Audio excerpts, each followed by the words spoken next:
الله وبركاته.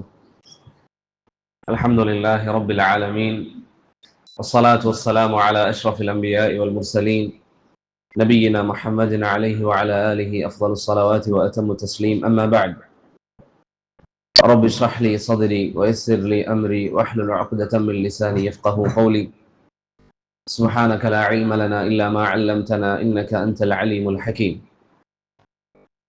الله سبحانه وتعالى നമ്മുടെ മജ്ലിസിനെ നമുക്കേവർക്കും പരലോകത്ത് ഉപകാരമുള്ള മജ്ലിസായി നമ്മിൽ നിന്ന് സ്വീകരിക്കുമാറാകട്ടെ. അള്ളാഹുവിന്റെ മാർഗത്തിലുള്ള സഹോദരങ്ങൾ ഈ രൂപത്തിൽ ഒരുമിച്ച് കൂടുക എന്നത് മനസ്സിനേറെ സന്തോഷം നൽകുന്ന കാര്യമാണ്. വാസ്തവത്തിൽ ഞാൻ എൻ്റെ ഈ സഹോദരങ്ങളെ കാണണമെന്ന് ആഗ്രഹിക്കുന്നത് തന്നെ അള്ളാഹുവിന്റെ മാർഗത്തിലുള്ള സഹോദരങ്ങൾ, അവരെ കാണുമ്പോൾ നമുക്ക് മനസ്സിനുണ്ടാകുന്ന സന്തോഷം അത് വളരെ വലുതാണ്.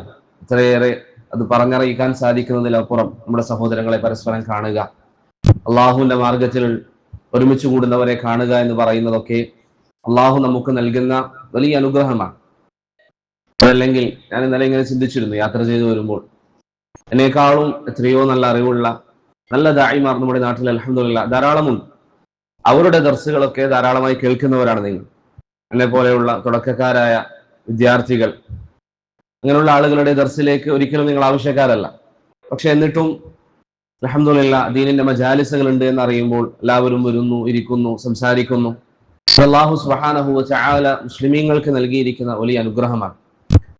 അതുകൊണ്ട് അള്ളാഹു നമുക്ക് നൽകിയ ഈ അനുഗ്രഹം, അത് പ്രിയപ്പെട്ടവരെ, നാം അതിനെ സംരക്ഷിക്കാൻ, അതിനെ സൂക്ഷിക്കാൻ നാം ഓരോരുത്തരും ശ്രമിച്ചുകൊണ്ടേയിരിക്കുക. മുൻഗാമികളായ ചില പണ്ഡിതന്മാരുടെ സംസാരങ്ങളിൽ നമുക്ക് കാണാം, അവർ പറയാറുണ്ട്, ഇന്ന് നമുക്ക് അവശേഷിക്കുന്ന സന്തോഷങ്ങളിൽ ഏറ്റവും വലുത് സാഹോദര്യ ബന്ധമാണ്. ഏറ്റവും വലുത് സാഹോദര്യ ബന്ധം, പരസ്പരം ഇങ്ങനെ കാണാൻ, അള്ളാഹുവിനെ കുറിച്ച് പറയാൻ. ഇന്നലെ ഞാനിവിടെ ഇശാ നിസ്കാരത്തിന് വന്നപ്പോൾ ചില സഹോദരങ്ങൾ എന്നോട് പറഞ്ഞു, ഒരു കുറച്ചു സമയം അള്ളാഹുവിനെ കുറിച്ചൊന്ന് പറഞ്ഞു തരണം, കുറച്ചു സമയം നമുക്കൊന്ന് ദീന് സംസാരിക്കാം. ലാ ഇലാഹ ഇല്ലല്ലാഹ്, എത്ര വലിയ അനുഗ്രഹത്തിലാണ് അൽഹംദുലില്ലാഹ് നമ്മൾ ജീവിക്കുന്നത്. നിങ്ങൾ നോക്കൂ, നമ്മുടെ ചുറ്റുപാടുമുള്ള ആളുകൾ, ഇന്ന് റോഡിലൂടെ ഒന്ന് നിങ്ങൾ സഞ്ചരിച്ചാൽ അവിടെയും ഇവിടെയും കട്ടൗട്ടുകളാണ്. ഓരോരോ ഫുട്ബോൾ ഫാൻസ് അവരുടെ ടീമുകളുടെ കട്ടൗട്ടുകൾ വെക്കുന്നു. ഒരുവൻ കട്ടൗട്ട് വെച്ചാൽ അതിനപ്പുറത്ത് അതിനേക്കാളും വലുത് വെക്കാൻ മത്സരിക്കുന്നു. എനിക്കിവിടെ എത്രമാത്രം അതിന്റെ പിരാന്തുള്ള ആളുകളുണ്ടെന്ന് എനിക്കറിയില്ല. നമ്മുടെ നാട്ടിലൊക്കെ ചില സ്ഥലങ്ങളിൽ കട്ടൗട്ട് വെച്ച് അതിന്റെ പേരിൽ പരസ്പരം പ്രശ്നങ്ങളായി ചില പഞ്ചായത്തുകൾ വിജ്ഞാപനം ഇറക്കി, ഇനി കട്ടൗട്ട് ആരും വെക്കരുതെന്ന് പറഞ്ഞു. അവിടെ ആളുകൾ തമ്മിൽ ഭിന്നിച്ചു, അടികൂടി, ആളുകൾ തമ്മിൽ പ്രശ്നമായി. ഇങ്ങനെയൊക്കെ ഇവിടെ യുവാക്കൾ അവരുടെ സമയം ചെലവഴിക്കുമ്പോൾ അൽഹംദുലില്ലാഹ് അള്ളാഹുവിന്റെ മസ്ജിദിൽ അള്ളാഹുവിനെ പറ്റി കേൾക്കാൻ, നബി സല്ലല്ലാഹു അലൈഹി വസല്ലമയെ കുറിച്ച് പറയാൻ നമ്മൾ ഒരുമിച്ച് കൂടിയിരിക്കുകയാണ്. ഇത് വലിയ അനുഗ്രഹമാണ്. അള്ളാഹു നിലനിർത്തി തരാൻ പ്രിയപ്പെട്ടവരെ റബ്ബിനോട് സദാസമയം ദുആ ചെയ്യുക. പിന്നെ ഈ പറഞ്ഞ ആളുകളൊക്കെ ഈ കട്ടൗട്ട് വെക്കാനും അതിനൊക്കെ സമയം ചെലവഴിക്കുമ്പോൾ നാളെ റബ്ബിനെ കണ്ടുമുട്ടുമ്പോൾ അവരുടെ നിമിഷങ്ങളെ കുറിച്ച്, മിനിറ്റുകളെ കുറിച്ച് അള്ളാഹു അവരെ വിചാരണ ചെയ്താൽ അവർക്ക് എന്താണ് പറയാനുണ്ടാവുക? സല്ലല്ലാഹു അലൈഹി വസല്ലം പറഞ്ഞില്ലേ, നിങ്ങൾക്ക് നൽകപ്പെട്ട ആയുസ്സിനെ കുറിച്ച് നിങ്ങളോട് ചോദ്യം ചെയ്യപ്പെടും. ഈ ആയുസ്സിനെ കുറിച്ച് ഈ ആളുകളോട് ചോദിച്ചാൽ അവരെന്താണ് അള്ളാഹുവിനോട് പറയുക? ലോകത്തിന്റെ ഏതോ ഭാഗത്ത് ഇസ്ലാമുമായി യാതൊരു ബന്ധവുമില്ലാത്ത ആളുകൾ, ചിലർ ഇസ്ലാമിന്റെ ശത്രുത പരസ്യമായി പ്രഖ്യാപിച്ചവർ, ഫലസ്തീൻ പോലെയുള്ള രാജ്യങ്ങൾക്കെതിരെ ശക്തമായി സംസാരിച്ചവർ, അവർക്ക് വേണ്ടി ഇവിടെയുള്ള ചില ആളുകൾ കട്ടൗട്ടുകൾ വെക്കുന്നു, അതിന്റെ പേരിൽ അടികൂടുന്നു.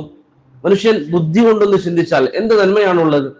നിങ്ങളിവിടെ ചില സ്ഥലങ്ങളിലൊക്കെ കട്ടൗട്ടുകളിൽ കണ്ടു, ഇന്ന വ്യക്തിയുടെ ആരാധകൻ, ഒരു മനുഷ്യർക്ക് ജനങ്ങൾക്ക് മാതൃകയാകാൻ പോലും പറ്റാത്ത വ്യഭിചാരത്തിൽ മുങ്ങിക്കിടക്കുന്ന ചില ആളുകൾ, അങ്ങനെയുള്ള ചില ആളുകളുടെ ആരാധകരായി ചില മുസ്ലിമീങ്ങൾ ഞങ്ങൾ അവരുടെ ആരാധകരാണ് എന്നൊക്കെ പറഞ്ഞു നടക്കുമ്പോൾ നമുക്ക് ഒരു ലജ്ജയുണ്ടായിരുന്നെങ്കിൽ, നമുക്കൊരു ഒരല്പം മാന്യതയുണ്ടായിരുന്നെങ്കിൽ എങ്ങനെയാണ് ഒരു മുസ്ലിമിന് അത് സാധിക്കുക? നമ്മൾ മാതൃകയാക്കേണ്ടത്, നമ്മൾ ആരാധിക്കേണ്ടത്, ആരാധന എന്നുള്ളത് അള്ളാഹുവിന് മാത്രമാണ്. പക്ഷെ ഇവരെ പറയുന്ന ആശയത്തിൽ നമ്മൾ റോൾ മോഡൽ ആക്കേണ്ടത് അത്തരത്തിൽ നമ്മുടെ ഉത്തമരായ ജനങ്ങളെയാണ്, സഹാബത്തിനെ പോലുള്ളവരെ, നബി സല്ലല്ലാഹു അലൈഹി വസല്ലമയെ. അതാണ് അൽഹംദുലില്ലാഹ് ഈ ഇരിക്കുന്ന സഹോദരങ്ങളുടെ മനസ്സിൽ എന്ന് എനിക്കറിയാം. അതുകൊണ്ട് പ്രിയപ്പെട്ടവരെ, അള്ളാഹു നമുക്ക് നൽകിയിരിക്കുന്ന ഈ സഹോദര്യം, അതിനെ നമ്മൾ സൂക്ഷിക്കുക. ഞാൻ നേരത്തെ പറഞ്ഞതുപോലെ പ്രത്യേകിച്ച് ഒരു ദർസിന്റെ ആവശ്യം എനിക്ക് ഇവിടെ ഉണ്ടെന്ന് തോന്നുന്നില്ല. നിങ്ങൾ അൽഹംദുലില്ലാഹ് ധാരാളമായി ദർസുകൾ കേൾക്കുന്നവരാണ്. പക്ഷേ ചില ഓർമ്മപ്പെടുത്തലുകൾ, പരസ്പരം ചില ഉണർത്തലുകൾ, അതാണ് ബിഇദ്നില്ല ഇന്നത്തെ സംസാരത്തിൽ ഉദ്ദേശിക്കുന്നത്.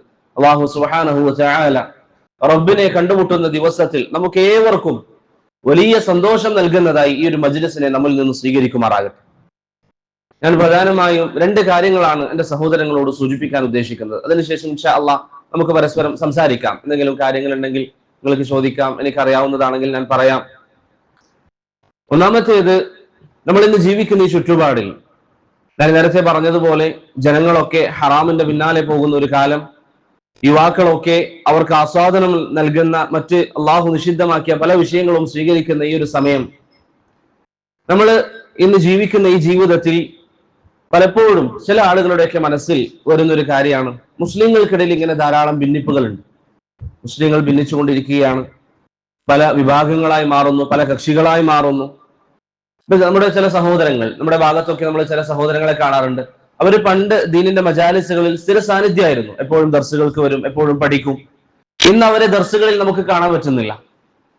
എന്താണ് കാരണം എന്ന് ചോദിച്ചാൽ അവർ പറയും, പണ്ടൊക്കെ എല്ലാവരും ഒറ്റക്കെട്ടായിരുന്നു, എല്ലാവരും പഠിക്കാൻ നല്ല താല്പര്യമുണ്ട്, ഇന്ന് എല്ലാവരും ഭിന്നിച്ചു, അതുകൊണ്ട് നമ്മൾ ഇനി ഒന്നിലേക്കും ഇല്ല എന്ന് പറഞ്ഞ് മാറി നിൽക്കുന്നവർ. ചില ആളുകൾ പറയും, നമ്മൾ നിസ്കരിക്കും, നമ്മൾ നോമ്പനുഷ്ഠിക്കും, അതിനപ്പുറം ഇനി ഈ ചർച്ചകളിലേക്ക് നമ്മളില്ല, നമ്മൾ ഈ ദർസുകളിലേക്കില്ല എന്നൊക്കെ പറയുന്ന ആളുകൾ, അങ്ങനെ പലരും നമുക്ക് കാണാൻ പറ്റും. എന്താണ് കാരണം? ഈ അഭിപ്രായ വ്യത്യാസം ഉള്ളതിന്റെ പേരിൽ. ഈ അഭിപ്രായ വ്യത്യാസം എന്നുള്ളത് മുസ്ലിം ഉമ്മത്തിൽ ഉണ്ടാകുമെന്നാണോ അതല്ല ഉണ്ടാകില്ല എന്നാണോ റസൂലുള്ളാഹി സ്വല്ലല്ലാഹു അലൈഹി വസല്ലം പറഞ്ഞത്? എന്താ പറഞ്ഞത്? ഉണ്ടാകുമെന്ന്. പ്രവാചകൻ പറഞ്ഞ കാര്യം സംഭവിക്കോ ഇല്ലയോ?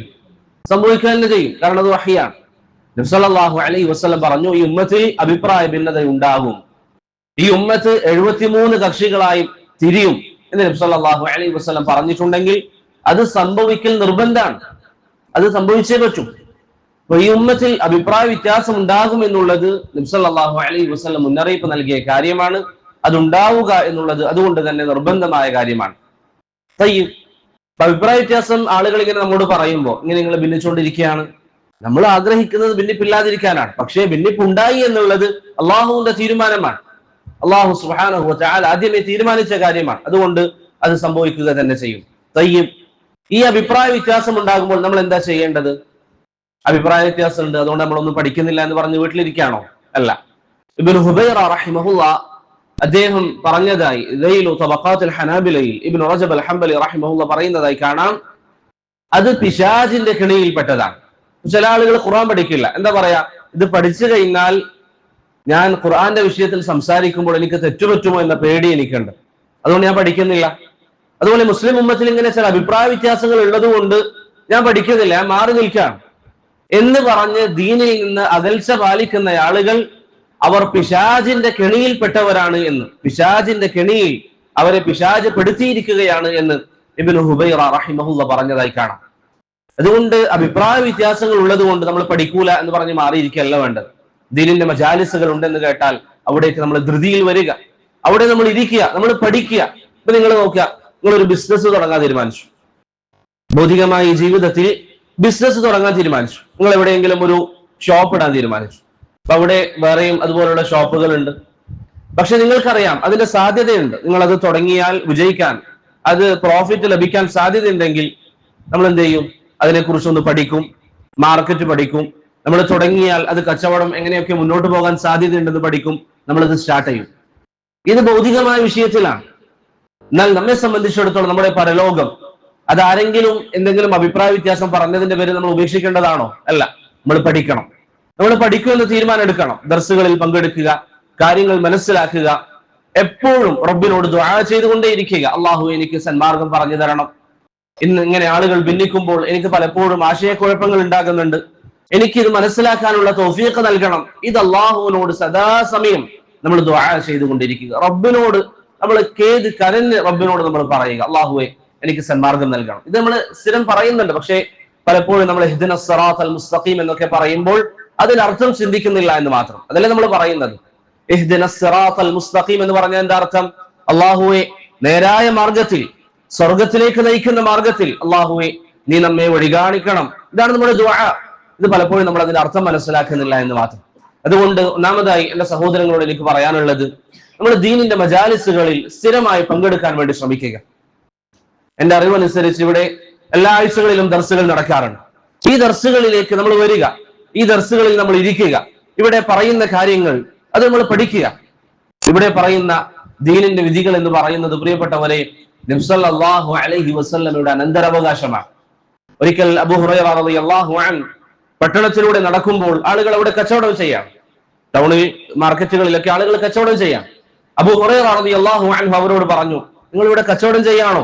നബി സല്ലല്ലാഹു അലൈഹി വസല്ലമയുടെ അനന്തരാവകാശം ഇതാ മസ്ജിദിൽ വിതരണം ചെയ്യപ്പെടുകയാണ്. അനന്തരാവകാശം എന്ന് പറഞ്ഞാൽ നിങ്ങൾക്കറിയില്ലേ? അനന്തരാവകാശം മസ്ജിദിൽ വിതരണം ചെയ്യപ്പെടുകയാണ്, നിങ്ങൾ ഇവിടെ കച്ചവടം ചെയ്യുകയാണോ എന്ന് ചോദിച്ചു. ആളുകളൊക്കെ പെട്ടെന്ന് അവിടെ കച്ചവടം നിർത്തി മസ്ജിദിലേക്ക് പോയി. അബൂ ഹുറൈറ റളിയല്ലാഹു അൻഹു അവിടെ തന്നെ നിന്നു. ആളുകൾ മസ്ജിദിൽ ചെന്നു, അവിടെ ഒന്നും കാണുന്നില്ല.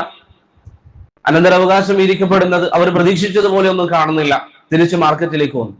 അബൂ ഹുറൈറ റളിയല്ലാഹു അൻഹുവിനോട് അവർ പറഞ്ഞു, താങ്കളല്ലേ പറഞ്ഞത് അവിടെ അനന്തരാവകാശം വിധിക്കപ്പെടുകയാണെന്ന്? ഞങ്ങൾ അവിടെ നോക്കി, നമ്മൾ പ്രത്യേകിച്ച് ഒന്നും കാണുന്നില്ല. അബൂ ഹുറൈറ റളിയല്ലാഹു അൻഹു ചോദിച്ചു, നിങ്ങൾ അവിടെ എന്താണ് കണ്ടത്? അവര് പറഞ്ഞു, ഏതാനും ചില ആളുകൾ ഇരിക്കുന്നുണ്ട്, അവർ ദീന് പറയുന്നുണ്ട്, അള്ളാഹുവിനെ കുറിച്ച് പറയുന്നു, പഠിപ്പിക്കുന്നു, ഇതാണ് നമ്മൾ കണ്ടത്. അബൂ ഹുറൈറ റളിയല്ലാഹു അൻഹു പറഞ്ഞു, അതാണ് റസൂലുള്ളാഹി സ്വല്ലല്ലാഹു അലൈഹി വസല്ലമയുടെ അനന്തരാവകാശം. അതുകൊണ്ട് പ്രിയപ്പെട്ടവരെ, നമ്മൾ ഇന്ന് സമ്പാദിക്കുന്നതിൽ ഏറ്റവും വലിയ സമ്പാദ്യം ദീനിയായ വിജ്ഞാനമാണ്, റബ്ബിനെ കുറിച്ചുള്ള അറിവാണ്. നിന്നെ സൃഷ്ടിച്ചിരിക്കുന്ന നിന്റെ റബ്ബ്, നിനക്ക് ഹിദായത്തിന് വേണ്ടി പരിശ്രമിച്ച റസൂലുള്ളാഹി സ്വല്ലല്ലാഹു അലൈഹി വസല്ലം നമുക്ക് നൽകിയിരിക്കുന്ന വിജ്ഞാനങ്ങൾ അത് നേടുക എന്നുള്ളതാണ് ഒരു വിശ്വാസി നേടുന്ന ഏറ്റവും വലിയ കാര്യം.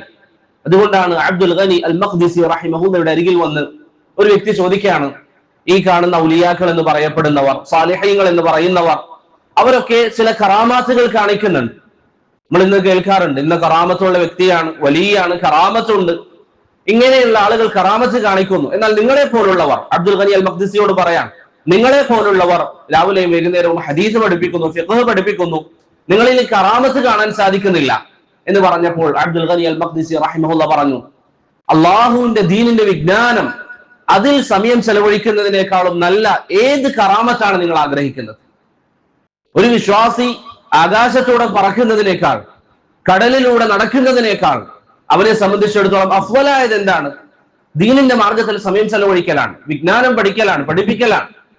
അതുകൊണ്ട് നബി സല്ലല്ലാഹു അലൈഹി വസല്ലം നമ്മോട് പറഞ്ഞിരിക്കുന്നത്, ഈ ഉമ്മത്തിൽ ഏറ്റവും നല്ലവർ കറാമത്തുകൾ കാണിക്കുന്നവരാണെന്നല്ല, ഈ ഉമ്മത്തിൽ ഏറ്റവും നല്ലവർ ഏതെങ്കിലും കാര്യങ്ങൾ ചെയ്യുന്നവരാണെന്നല്ല. നബി സല്ലല്ലാഹു അലൈഹി വസല്ലം പറഞ്ഞ രണ്ട് ഹദീസുകൾ നിങ്ങൾ നോക്കിയാൽ, ഉസ്മാൻ റളിയല്ലാഹു അൻഹുവിന്റെ ഹദീസിൽ പറഞ്ഞു, ഈ ഉമ്മത്തിൽ ഏറ്റവും നല്ലവർ ഖുർആൻ പഠിക്കുകയും പഠിപ്പിക്കുകയും ചെയ്യുന്നവരാണ്.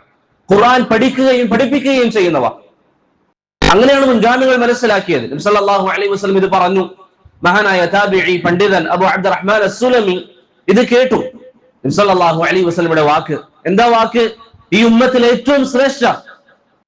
ഞാൻ തുടക്കത്തിൽ തന്നെ എന്റെ സഹോദരങ്ങളോട് പറയാണ്, ഇങ്ങനെയുള്ള ഹദീസുകളൊക്കെ കേൾക്കുമ്പോൾ അതിന്റെ ബാഹ്യമായി നമ്മളൊന്നും പോകാതെ നമ്മൾ മനസ്സിലാക്കേണ്ടത്, നമ്മുടെ കൂട്ടത്തിൽ നമ്മൾ 100 ആളുകൾ ഉണ്ടെങ്കിൽ നമ്മളുടെ കൂട്ടത്തിൽ ഏറ്റവും അള്ളാഹുവിന്റെ അരികിൽ പ്രിയപ്പെട്ടവൻ ആരാണ്? ഖുർആനുമായി ബന്ധമുള്ളവൻ. ഇപ്പൊ നമ്മുടെ വീട്ടിൽ നമ്മൾ 5 ആളുകളുണ്ട്, എല്ലാവരും മറ്റു കാര്യങ്ങളിൽ ഒരുപോലെയാണ്. പക്ഷെ ഒരാൾ മാത്രം ഖുർആൻ ഹാഫിദ് ആണെങ്കിൽ അവനാണ് അള്ളാഹുവിന്റെ മുമ്പിൽ പ്രിയപ്പെട്ടവൻ, അവനാണ് റബ്ബിന്റെ മുമ്പിൽ പ്രിയപ്പെട്ടവൻ. അബൂ അബ്ദുറഹ്മാൻ അസ്സുലമി റഹിമഹുള്ള ഈ സംഭവം കേട്ടപ്പോൾ അദ്ദേഹം ഖുർആൻ പഠിപ്പിക്കാൻ വേണ്ടി സമയം ചെലവഴിക്കാൻ തുടങ്ങി. എത്ര വർഷം? 5 വർഷമാണോ, 10 ആണോ, 20 ആണോ, 30 ആണോ? ഹജ്ജാജ് ബിൻ യൂസുഫിന്റെ ഭരണകൂടം വരെ അദ്ദേഹം ഖുർആൻ പഠിപ്പിച്ചു. ഹജ്ജാജ് ബിൻ യൂസുഫിന്റെ ഭരണകൂടം വരെ. ഇബ്നു കസീർ റഹിമഹുല്ലാഹ് ഫളായിലുൽ ഖുർആനിൽ പറയുന്നു, 70 വർഷത്തോളം ഖുർആൻ പഠിപ്പിക്കാൻ അദ്ദേഹം മാറിയിരുന്നു. 70 വർഷം. അതുകൊണ്ട് പ്രിയപ്പെട്ടവരെ, നമുക്കിത് നേടിയെടുക്കാൻ സാധിക്കുന്നതിൽ ഏറ്റവും ഉത്തമമായ കാര്യം ദീനിന്റെ മജാലിസുകളിൽ നമ്മൾ സന്നിഹിതരാവുക എന്നുള്ളതാണ്. അതുകൊണ്ടാണ് സഹാബത്തിന്റെ ചര്യ നിങ്ങൾ നോക്കിയാൽ, ഉമർ റളിയല്ലാഹു അൻഹു പറയുന്നു, ആരാ ഉമർ? നബി സല്ലല്ലാഹു അലൈഹി വസല്ലം പറഞ്ഞു, ഉമറു ഫിൽ ജന്ന, ഉമർ സ്വർഗ്ഗത്തിലാണ്. ലാ ഇലാഹ ഇല്ലല്ലാഹ്. ജീവിക്കുമ്പോൾ ഉമറിനോട് പറയുന്നു, ഉമറെ താങ്കൾ സ്വർഗ്ഗത്തിലാണ്. നമ്മൾ ഈ ദർസിന് വന്നിരിക്കുന്നത് എന്തിനാ? സ്വർഗ്ഗം ലഭിക്കാൻ, അള്ളാഹുവിന്റെ വജ്ഹ് കാണാൻ. അതാണ് നമ്മുടെ ഉദ്ദേശം. ഉമറിന് ജീവിക്കുമ്പോൾ പ്രവാചകൻ ഉമറിനോട് പറഞ്ഞു, ഉമറെ താങ്കൾ സ്വർഗ്ഗത്തിലാണ്. എന്നിട്ടും നബി സല്ലല്ലാഹു അലൈഹി വസല്ലമയുടെ മജാലിസുകളിൽ അദ്ദേഹം വരും. അദ്ദേഹം പറയാണ്, ചില ദിവസങ്ങളിൽ ഞാൻ ജോലിക്ക് പോയാൽ എനിക്ക് ആ സദസ്സ് നഷ്ടപ്പെടും. അപ്പോൾ എന്റെ അയൽവാസിയായ വ്യക്തിയോട് ഞാൻ ചോദിക്കും, ഇന്ന് എന്തൊക്കെയാണ് നബി സല്ലല്ലാഹു അലൈഹി വസല്ലം പഠിപ്പിച്ചത്? അങ്ങനെ അദ്ദേഹത്തിൽ നിന്ന് ഞാൻ കേൾക്കും. പിറ്റേ ദിവസം അദ്ദേഹം ജോലിക്ക് പോയാൽ അദ്ദേഹം തിരിച്ചു വന്നാൽ ഞാൻ പറഞ്ഞു കൊടുക്കും, ഇന്ന കാര്യങ്ങളൊക്കെ നബി സല്ലല്ലാഹു അലൈഹി വസല്ലം പഠിപ്പിച്ചിരുന്നു. ഈ രൂപത്തിൽ അവർ ദീനി മജാലിസുകൾക്ക് സ്ഥാനം നൽകി. ഞാൻ പറഞ്ഞു വന്നത്, പ്രിയപ്പെട്ടവരെ, ദീനിന്റെ മജാലിസുകളിൽ പങ്കെടുക്കാൻ നമ്മൾ എപ്പോഴും ശ്രദ്ധിക്കുക. അഭിപ്രായ വ്യത്യാസമുണ്ടെന്ന് പറഞ്ഞ് മാറി നിൽക്കുകയല്ല വേണ്ടത്. അതുപോലെ തന്നെ നബി സല്ലല്ലാഹു അലൈഹി വസല്ലം ഈ അഭിപ്രായ വ്യത്യാസം ഉണ്ടാകുമ്പോൾ നമ്മൾ ചെയ്യേണ്ടത് എന്താണെന്ന് നമുക്ക് പറഞ്ഞു തന്നിട്ടുണ്ട്. എന്താ നമ്മൾ ചെയ്യേണ്ടത്? നബി സല്ലല്ലാഹു അലൈഹി വസല്ലം പറഞ്ഞു, സഹാബികൾ ചോദിച്ചു, വിജയിക്കുന്നവരാരാണ് പ്രവാചകരെ? അവിടുന്ന് പറഞ്ഞു, മാ അന അലൈഹി അൽയൗം വഅസ്ഹാബി, ഞാനും എന്റെ സഹാബികളും ഏതൊരു മാർഗത്തിലാണോ ആ മാർഗം മുറുകെ പിടിക്കുന്നവർ. ആ മാർഗം, പ്രിയപ്പെട്ടവരെ, നമ്മൾ മനസ്സിലാക്കി കഴിഞ്ഞവരാണ്. ഞാൻ കഴിഞ്ഞ വർഷം അതിനെക്കുറിച്ച് സംസാരിച്ചിരുന്നു. നമ്മുടെ പല സഹോദരങ്ങളും അന്നുണ്ടായിട്ടുണ്ട്. സഹാബത്തിന്റെ മാർഗം മുറുകെ പിടിക്കുക, അതിനാണ് നമ്മൾ സലഫിയ്യത്ത് എന്ന് പറയുന്നത്. സഹാബത്തിന്റെ മാർഗം മുറുകെ പിടിക്കുക. അതല്ലാതെ ഇന്ന് ചിലർ പ്രചരിപ്പിക്കുന്നത് പോലെ മുഹമ്മദ് ബിൻ അബ്ദുൽ വഹാബിന്റെ മാർഗമാണ് നമ്മുടെ മാർഗം നമ്മൾ പറയുന്നില്ല. ഇബ്നു തൈമിയ്യയാണ് നമ്മുടെ നേതാവ്, അദ്ദേഹത്തിന്റെ മാർഗമാണ് നമ്മുടെ മാർഗമല്ല. ഇബ്നു തൈമിയ്യ റഹിമഹുള്ളയും മുഹമ്മദ് ബിൻ അബ്ദുൽ വഹാബ് റഹിമഹുള്ളയൊക്കെ ആ മാർഗത്തിൽ, സലഫുകളുടെ മാർഗത്തിൽ ജീവിച്ചത് കൊണ്ട് അവരെ നമ്മൾ അംഗീകരിക്കുന്നു, അവരുടെ കാര്യങ്ങൾ നമ്മൾ പറയുന്നു എന്ന് മാത്രം. അതല്ലെങ്കിൽ നമ്മുടെ മാതൃക, നമ്മൾ മാതൃകയാക്കി വെച്ചത് ആരെയാണ്? നബി സല്ലല്ലാഹു അലൈഹി വസല്ലമയെയും നബി സല്ലല്ലാഹു അലൈഹി വസല്ലം പിൻപറ്റണമെന്ന് നമ്മോട് പറഞ്ഞിരിക്കുന്ന സഹാബത്തിനെയുമാണ്. അല്ലേ? സഹാബത്തിനെയാണ് നമ്മുടെ മാതൃക. അവര് ചെയ്യാത്തൊരു കാര്യം അത് നമുക്കില്ല. അവരെ പഠിപ്പിക്കാത്തൊരു കാര്യം, പ്രിയപ്പെട്ടവരെ, അത് നമ്മെ സംബന്ധിച്ചിടത്തോളം നമുക്ക് പാടില്ല. നബി സല്ലല്ലാഹു അലൈഹി വസല്ലമയുടെ സഹാബത്തിന്റെ മാർഗം, അതാണ് ശരിയായ മാർഗം. അതിൽ ഉറച്ചു നിൽക്കുക എന്നുള്ളതാണ് നമ്മുടെ ഉത്തരവാദിത്വം. നബി സല്ലല്ലാഹു അലൈഹി വസല്ലമയുടെ സഹാബത്തിന്റെ മാർഗത്തിൽ ഉറച്ചു നിൽക്കുക. ഞാൻ വീണ്ടും ആവർത്തിക്കുകയാണ്, എന്റെ സഹോദരങ്ങൾ ശരിക്കും ശ്രദ്ധിക്കുക. ബാഹ്യമായി ഈ വാക്കിൽ നമുക്ക് പോകാൻ സാധിക്കും. നമ്മളിങ്ങനെ ഒറ്റ വാക്കിലിരുന്ന് ഞങ്ങളൊക്കെ സഹാബത്തിന്റെ മാർഗത്തിലാണെന്ന് പറയാൻ ആളുകൾക്ക് സാധിക്കും. പക്ഷേ ഓരോരോ വിഷയങ്ങൾ വരുമ്പോൾ നമ്മൾ ചിന്തിക്കുക, സഹാബത്തിന്റെ മാർഗം എന്തായിരുന്നു? അതാണോ ഇന്ന് ജനങ്ങൾ വിശ്വസിക്കുന്നത്? പരിശുദ്ധ ഖുർആനിൽ ജൂത നസാറാക്കളെ കുറിച്ച് അള്ളാഹു പറഞ്ഞു, ഫൈൻ ആമനു ബിമിസ്ലി മാ ആമൻതും ബിഹി ഫഖദ് ഇഹ്തദു. ജൂത നസാറാക്കൾ നിങ്ങൾ വിശ്വസിച്ചതുപോലെ, സഹാബത്തെ നിങ്ങൾ വിശ്വസിച്ചതുപോലെ ജൂത നസാറാക്കൾ വിശ്വസിച്ചാൽ അവർ സന്മാർഗം സ്വീകരിച്ചവരാണ്. അപ്പൊ നമുക്ക് വിജയിക്കാനുള്ള മാർഗം, സന്മാർഗത്തിനുള്ള മാർഗം എന്താ? സഹാബികൾ വിശ്വസിച്ചതുപോലെ വിശ്വസിക്കുക. ഞാൻ ഒന്ന് രണ്ട് ഉദാഹരണങ്ങൾ പറഞ്ഞ് വിഷയങ്ങൾ വ്യക്തമാക്കാം. നമ്മുടെ നാട്ടിലുള്ള, നിങ്ങൾക്ക് വ്യക്തമാകാൻ, അവസാനം നിങ്ങൾക്ക് സംശയങ്ങൾ ഉണ്ടെങ്കിൽ ഞാൻ ഈ പറയുന്നതിൽ ചോദിക്കുകയും ചെയ്യാം. സംശയങ്ങൾ ബാക്കിയാക്കി നിങ്ങൾ പോകരുത്.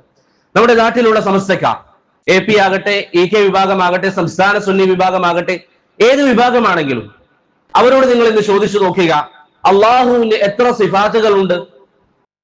അള്ളാഹുവിന്റെ എത്ര സിഫാത്തുകളുണ്ട്? അവരിന്ന് മദ്രസ പാഠപുസ്തകങ്ങളിൽ പഠിപ്പിക്കുന്നത് എന്താണ്? അഖീദയിൽ ഒന്നുകിൽ അശ്അരി ഇമാമിനെ പിൻപറ്റണം, അതല്ലെങ്കിൽ മതുരീദിയെ പിൻപറ്റണം. ഇതാണ് അവരുടെ വിശ്വാസം. തയ്യിബ്, അവരോട് നിങ്ങൾ ചോദിക്കുക, അള്ളാഹുവിന് എത്ര സിഫാത്തുകളുണ്ട്? അവർ പറയും 7 സിഫാത്തുകൾ. പഴയകാല അശ്അരി പണ്ഡിതന്മാർ വ്യത്യസ്ത അഭിപ്രായങ്ങൾ പറഞ്ഞവരുണ്ട്. എന്നാൽ പിൽക്കാലഘട്ടത്തിൽ അവർക്കിടയിൽ വ്യാപകമായ അഭിപ്രായം ഇതാണ്, 7 സിഫാത്തുകളാണ് അള്ളാഹുവിനുള്ളത്. തയ്യിബ്, അള്ളാഹുവിന്റെ കൈകളുണ്ടോ? അവർ പറയുമില്ല. അള്ളാഹു സുബ്ഹാനഹു വ തആല ഒന്നാം ആകാശത്തേക്ക് ഇറങ്ങി വരുമോ? നബി സല്ലല്ലാഹു അലൈഹി വസല്ലം പറഞ്ഞതുപോലെ അവർ പറയുമില്ല. തയ്യിബ്, എന്തുകൊണ്ടാണ് ഇല്ലാത്തത്? അവർ പറയും, അത് ബുദ്ധിക്ക് യോജിക്കുന്നില്ല, അള്ളാഹുവിന് ചേർന്നതല്ല. ഇതൊക്കെയാണ് അവരുടെ വാദങ്ങൾ. എന്നാൽ നമ്മുടെ ചോദ്യം എന്താണ്?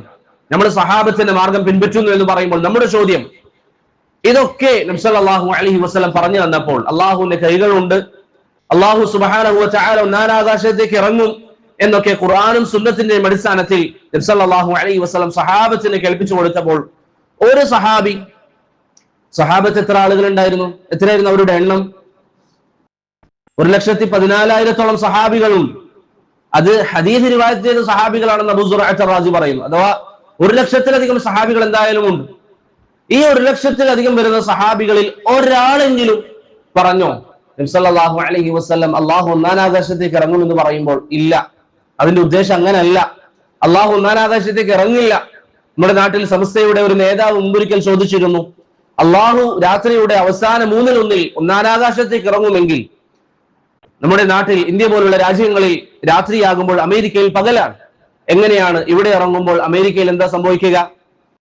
അമേരിക്കയിൽ രാത്രിയാകുമ്പോൾ ഇവിടെ പകലാണ്. അങ്ങനെ രാത്രി അവിടെ ഇറങ്ങുകയാണെങ്കിൽ അർശിൽ എപ്പോഴാണ് അള്ളാഹു ഉണ്ടാവുക എന്നീ പൊട്ട ബുദ്ധി വെച്ചുകൊണ്ട് നമ്മുടെ നാട്ടിൽ ചിലർ ചോദിക്കുമ്പോൾ, അള്ളാഹുവിനെ മനസ്സിലാക്കേണ്ടതുപോലെ മനസ്സിലാക്കാതെ ചില ആളുകൾ ചോദിക്കുമ്പോൾ, പ്രിയപ്പെട്ടവരെ, അവിടെയാണ് മൻഹജു സലഫ്. സഹാബികൾ എന്ത് മനസ്സിലാക്കി? സഹാബികൾ എന്ത് മനസ്സിലാക്കി? ഒരു സഹാബി പറഞ്ഞോ അള്ളാഹു ഒന്നാം ആകാശത്തേക്ക് ഇറങ്ങുമെന്ന് പറഞ്ഞപ്പോൾ, ഇല്ല, ഞങ്ങൾ അങ്ങനെ വിശ്വസിക്കുന്നില്ല എന്ന് പറഞ്ഞോ? ഇല്ല, ഒരു സഹാബിയും അത് പറഞ്ഞിട്ടില്ല. ഒരു സഹാബിയും അത് പറഞ്ഞിട്ടില്ല. അപ്പൊ അവിടെ അശ്അരി വന്ന് നമ്മോട് പറയാണ്, ഇത് നമ്മുടെ ബുദ്ധിയോട് യോജിക്കുന്നില്ല എന്ന് പറഞ്ഞാൽ നമുക്ക് അവരോട് പറയാനുള്ളത്, നമ്മോട് ദീനിന്റെ നിർദ്ദേശം സഹാബത്തിന്റെ മാർഗം പിൻപറ്റാനാണ്, സലഫുകളുടെ മാർഗം പിൻപറ്റാനാണ്. സലഫു സാലിഹീങ്ങളിൽ ഒരാൾ പോലും, ഒരൊറ്റ സഹാബി പോലും അള്ളാഹു സുബ്ഹാനഹു വ തആലയുടെ സിഫാത്തുകൾ നിഷേധിച്ചിട്ടില്ല. നിങ്ങൾ ഖുർആന്റെയും സുന്നത്തിന്റെയും നുസൂസുകൾ എടുത്തു നോക്കിയാൽ എത്രയോ നൂറുകണക്കിന് അല്ലെങ്കിൽ നൂറിലധികം അള്ളാഹുവിന്റെ സിഫാത്തുകൾ പരാമർശിക്കപ്പെട്ടിട്ടുണ്ട്. എന്നാൽ അശ്അരി, നമ്മുടെ നാട്ടിലുള്ള ഈ പറഞ്ഞ സമസ്തക്കാർ, അവർ സ്ഥാപിക്കുന്നത് ഇതിൽ 7 സിഫാത്താണ്. 7 മാത്രം. അള്ളാഹു റബ്ബുൽ ആലമീൻ അവൻ പറയാണ് അവനെ കുറിച്ച്, എനിക്ക് ഇന്ന സിഫാത്തുണ്ട്. പക്ഷെ നമ്മുടെ നാട്ടിൽ വന്ന് ഒരുവൻ പറയാണ്, അല്ല, അള്ളാഹുവിന് അത്രയില്ല. ലാ ഇലാഹ ഇല്ലല്ലാഹ്. അള്ളാഹുവിനെ കുറിച്ച് അള്ളാഹു പറഞ്ഞത്, നബി സല്ലല്ലാഹു അലൈഹി വസല്ലം പറഞ്ഞത് ഇന്നൊരാൾ വന്ന് നിഷേധിക്കാം. പോട്ടെ, തബ്ലീഗ് ജമാഅത്തിന്റെ ഒരാൾ വരാൻ, തബ്ലീഗ് ജമാഅത്തിന്റെ വിശ്വാസം അനുസരിച്ച് അവരുടെ പല നേതാക്കന്മാരും പറഞ്ഞിരിക്കുന്ന അഖീദകളിലേക്ക് നിങ്ങൾ നോക്കിയാൽ, അവർ പറഞ്ഞിരിക്കുന്ന വ്യത്യസ്തമായ അഖീദകൾ, അവർ ഈ പറഞ്ഞതുപോലെ അഖീദയിൽ മാതുരീദി അഖീദ പിൻപറ്റുന്നവരാണ്. അവരുടെ കിതാബുകളിൽ ഔദ്യോഗികമായി അവരുടെ നേതാക്കന്മാർ, ഇംദാദുല്ലാ മുഹാജിർ മക്കിയെ പോലുള്ളവർ, അവരുടെ നേതാക്കന്മാർ എഴുതിയിരിക്കുന്ന ഗ്രന്ഥങ്ങൾ നിങ്ങൾ നോക്കിയാൽ അതിൽ കാണാം അവർ മാതുരീദി മദ്ഹബ് പിൻപറ്റുന്നവരാണ്. മാതുരീദിയാക്കളോട് നിങ്ങൾ ചോദിക്കുക, അള്ളാഹുവിന്റെ സിഫാത്തുകൾ എത്രയാണ്? അള്ളാഹുവിന്റെ സിഫാത്തുകൾ എത്രയാണ്? അവർ പറയും 8 എണ്ണം. അശാഇറകളെക്കാളും 1 അധികം അവർ പറയും. എന്നാൽ സഹാബത്തിന്റെ വിശ്വാസം 8 എണ്ണം എന്നായിരുന്നോ? അല്ല, സഹാബത്തിന്റെ വിശ്വാസം 8 എണ്ണം എന്നല്ല. ഇതായിരുന്നു പ്രിയപ്പെട്ടവരെ, ഇതാണ് നമ്മുടെ നാട്ടിലുള്ള തബ്ലീഗുകാർ വിശ്വസിക്കുന്നത്. തബ്ലീഗുകാരുടെ പൊതുവെയുള്ള ദഅവത്ത് നിങ്ങൾ നോക്കുക. അവരുടെ ദഅവത്തിൽ അവരെപ്പോഴെങ്കിലും സമസ്ത ചെയ്യുന്ന ശിർക്കിനെതിരിൽ അവർ സംസാരിക്കുന്നത് നിങ്ങൾ കണ്ടിട്ടുണ്ടോ? എന്റെ സഹോദരങ്ങൾ, ശരിക്കും ചിന്തിക്കുക. നമ്മളിത് ആരെയും വിമർശിക്കാനല്ല, നമുക്ക് പ്രത്യേകിച്ച് തബ്ലീഗുകാരോട് എന്തെങ്കിലും ഒരു കച്ചവടം ചെയ്ത് അവർ നമ്മെ വഞ്ചിച്ചതിന്റെ പേരിൽ നമുക്ക് അവരോട് ശത്രുതയില്ല. അവർ നമ്മെ കുടുംബപരമായി എന്തെങ്കിലും ദ്രോഹിച്ചതിന്റെ പേരിൽ ശത്രുതയില്ല. പക്ഷെ അള്ളാഹുവിനോടുള്ള ഹഖിൽ അവർ ഇവിടെ കാണിച്ചുകൊണ്ടിരിക്കുന്നത് എന്താണ്?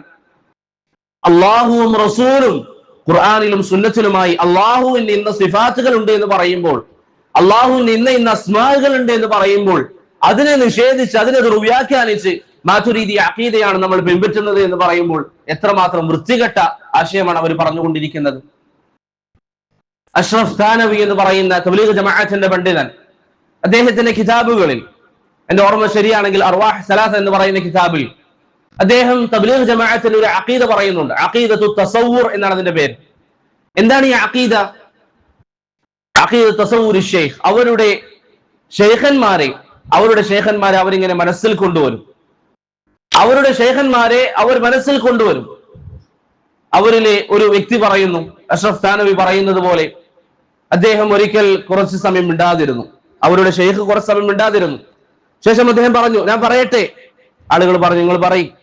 അദ്ദേഹം പറഞ്ഞു, എന്റെ മനസ്സിൽ ഇതാ ഞാൻ ഇംദാദുല്ലാ മുഹാജിർ മക്കിയെ ഞാൻ ഇങ്ങനെ ചിന്തിക്കുകയാണ്. അങ്ങനെ ഇംദാദുല്ലാ മുഹാജിർ മക്കിയുടെ രൂപം, അദ്ദേഹത്തിന്റെ കാര്യങ്ങളൊക്കെ എന്റെ മനസ്സിൽ വന്നു കഴിഞ്ഞാൽ ഞാൻ എന്റെ വിഷയങ്ങൾ അദ്ദേഹത്തോട് ചോദിക്കും. അങ്ങനെ ഇംദാദുല്ലാ മുഹാജിർ മക്കി എനിക്ക് അനുമതി നൽകിയാൽ ഞാൻ അത് ചെയ്യും. ലാ ഇലാഹ ഇല്ലല്ലാഹ്. മരണപ്പെട്ടു പോയൊരു വ്യക്തി, ആ വ്യക്തിയുടെ അനുമതി പ്രകാരം നമ്മൾ അത് ചെയ്യും. ആ സംസാരം കഴിഞ്ഞു. കുറച്ച് കഴിഞ്ഞപ്പോൾ അദ്ദേഹം പറഞ്ഞു, ഞാൻ ഒന്നുകൂടി പറയട്ടെ? ആളുകൾ പറഞ്ഞു, നിങ്ങൾ പറയും. അദ്ദേഹം പറഞ്ഞു, ഞാൻ ഇത്ര വർഷമായി എന്ത് കാര്യം ചെയ്യുമ്പോഴും നബി സല്ലല്ലാഹു അലൈഹി വസല്ലമയുടെ അനുമതിയോടുകൂടി മാത്രമാണ് ചെയ്യാറുള്ളത്. ഇത് സഹാബത്തിന്റെ വിശ്വാസമായിരുന്നു. നബി സല്ലല്ലാഹു അലൈഹി വസല്ലം വഫാത്തായതിനു ശേഷം ഖിലാഫത്തിന്റെ വിഷയത്തിൽ സഹാബത്തിനിടയിൽ ചില അഭിപ്രായ വ്യത്യാസങ്ങൾ ഉണ്ടായി. ആരാണ് ഖലീഫയാകുക എന്നുള്ളത്. ഇങ്ങനെ ഒരു കാര്യം ഉണ്ടായിരുന്നെങ്കിൽ എന്തുകൊണ്ടാണ് അവർ പ്രവാചകനോട് നേരിട്ട് അഭിപ്രായം ചോദിക്കാതിരുന്നത്? അവർക്ക് പ്രവാചകനോട് ചോദിക്കാലോ, പ്രവാചകരെ നമുക്കിടയിൽ ഇങ്ങനെ ഒരു വിഷയമുണ്ട്, ആരെയാണ് നമ്മൾ ഖലീഫയാക്കേണ്ടത്? ചോദിക്കാമായിരുന്നു. അതുകൊണ്ട് പ്രിയപ്പെട്ടവരെ, ഏതേത് വിഷയം വന്നാലും നമ്മെ സംബന്ധിച്ചിടത്തോളം നമ്മുടെ മാതൃക സഹാബികൾ എന്ത് കാണിച്ചു തന്നോ അതാണ് നമ്മുടെ മാതൃക. അതിൽ ഉറച്ചു നിൽക്കാൻ നമ്മൾ ശ്രമിക്കണം. ഏത് വിഷയം വന്നാലും സഈദ് ഇബ്നു ജുബൈർ പറഞ്ഞതുപോലെ, മാലം യഅരിഫുൽ ബദരിയൂന ഫലൈസ മിനദ്ദീൻ. ബദരീങ്ങൾക്ക് അറിയാത്ത ഒരു കാര്യം അത് ദീനിൽപ്പെട്ടതല്ല.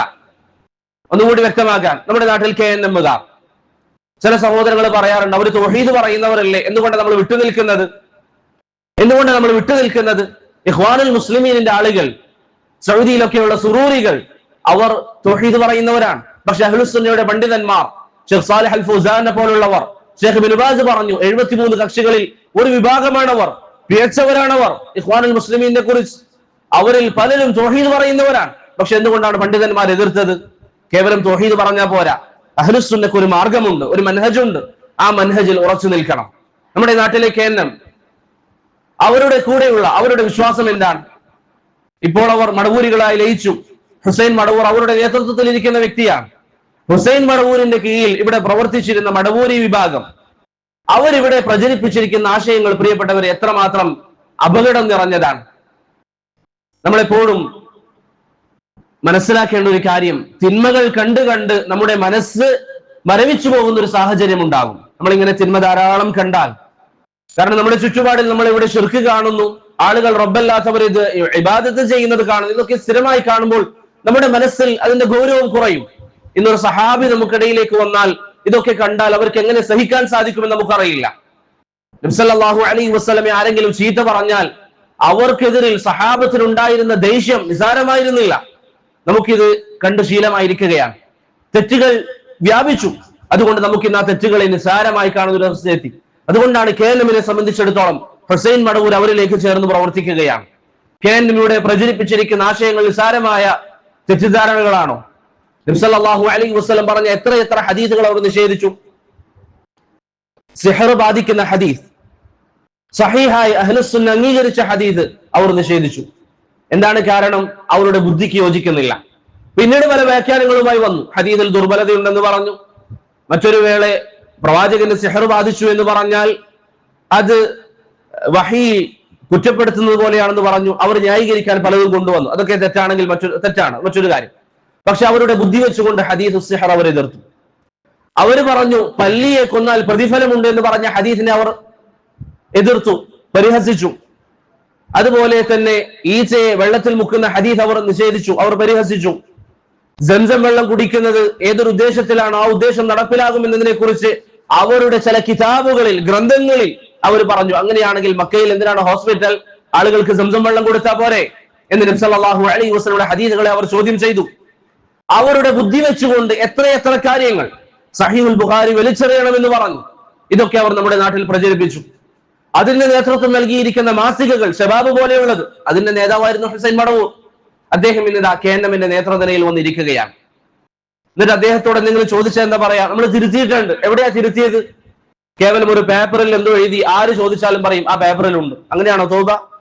ഖുർആനിൽ പറഞ്ഞതുപോലെ ഇല്ലല്ലദീന താബു വഅസ്ലഹു വബയ്യനു, പരസ്യമായി തെറ്റുകൾ പ്രചരിപ്പിച്ചവർ പരസ്യമായത് തിരുത്തണം. അത് അവരുടെ ബാധ്യതയാണ്. അതാണ് സഹാബത്തിന്റെ മാർഗം. ഈ ഹദീസുകൾ നിഷേധിക്കുക എന്നുള്ളത് സഹാബികൾ ചെയ്തോ? സിഹറിന്റെ ഹദീസ് പറഞ്ഞപ്പോൾ സഹാബികൾ പറഞ്ഞു ബുദ്ധിക്ക് യോജിക്കുന്നില്ല എന്ന്? ഇല്ല. KNMകാരൻ പറയുമ്പോൾ നമുക്ക് അവരോട് പറയാനുള്ളത്, നമ്മൾ മൻഹജുസ് സലഫിലാണ്, അഹ്ലുസുന്നയുടെ മൻഹജിലാണ്.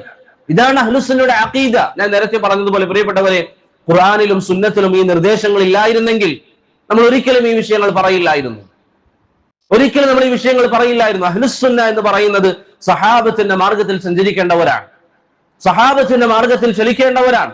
അതല്ലെങ്കിൽ ഭൗതികമായ സുഖങ്ങളാണ് നമ്മുടെ ഉദ്ദേശമെങ്കിൽ KNMമായിട്ട് നമുക്ക് സഹകരിക്കാമായിരുന്നു. എത്രയെത്ര സ്ഥാനങ്ങൾ നമുക്ക് ലഭിക്കും, എത്രയെത്ര സാമ്പത്തികമായ ലാഭങ്ങൾ ഉണ്ടാകാനുള്ള സാധ്യതയുണ്ട്, എത്രയെത്ര സ്ഥാപനങ്ങളുണ്ട്.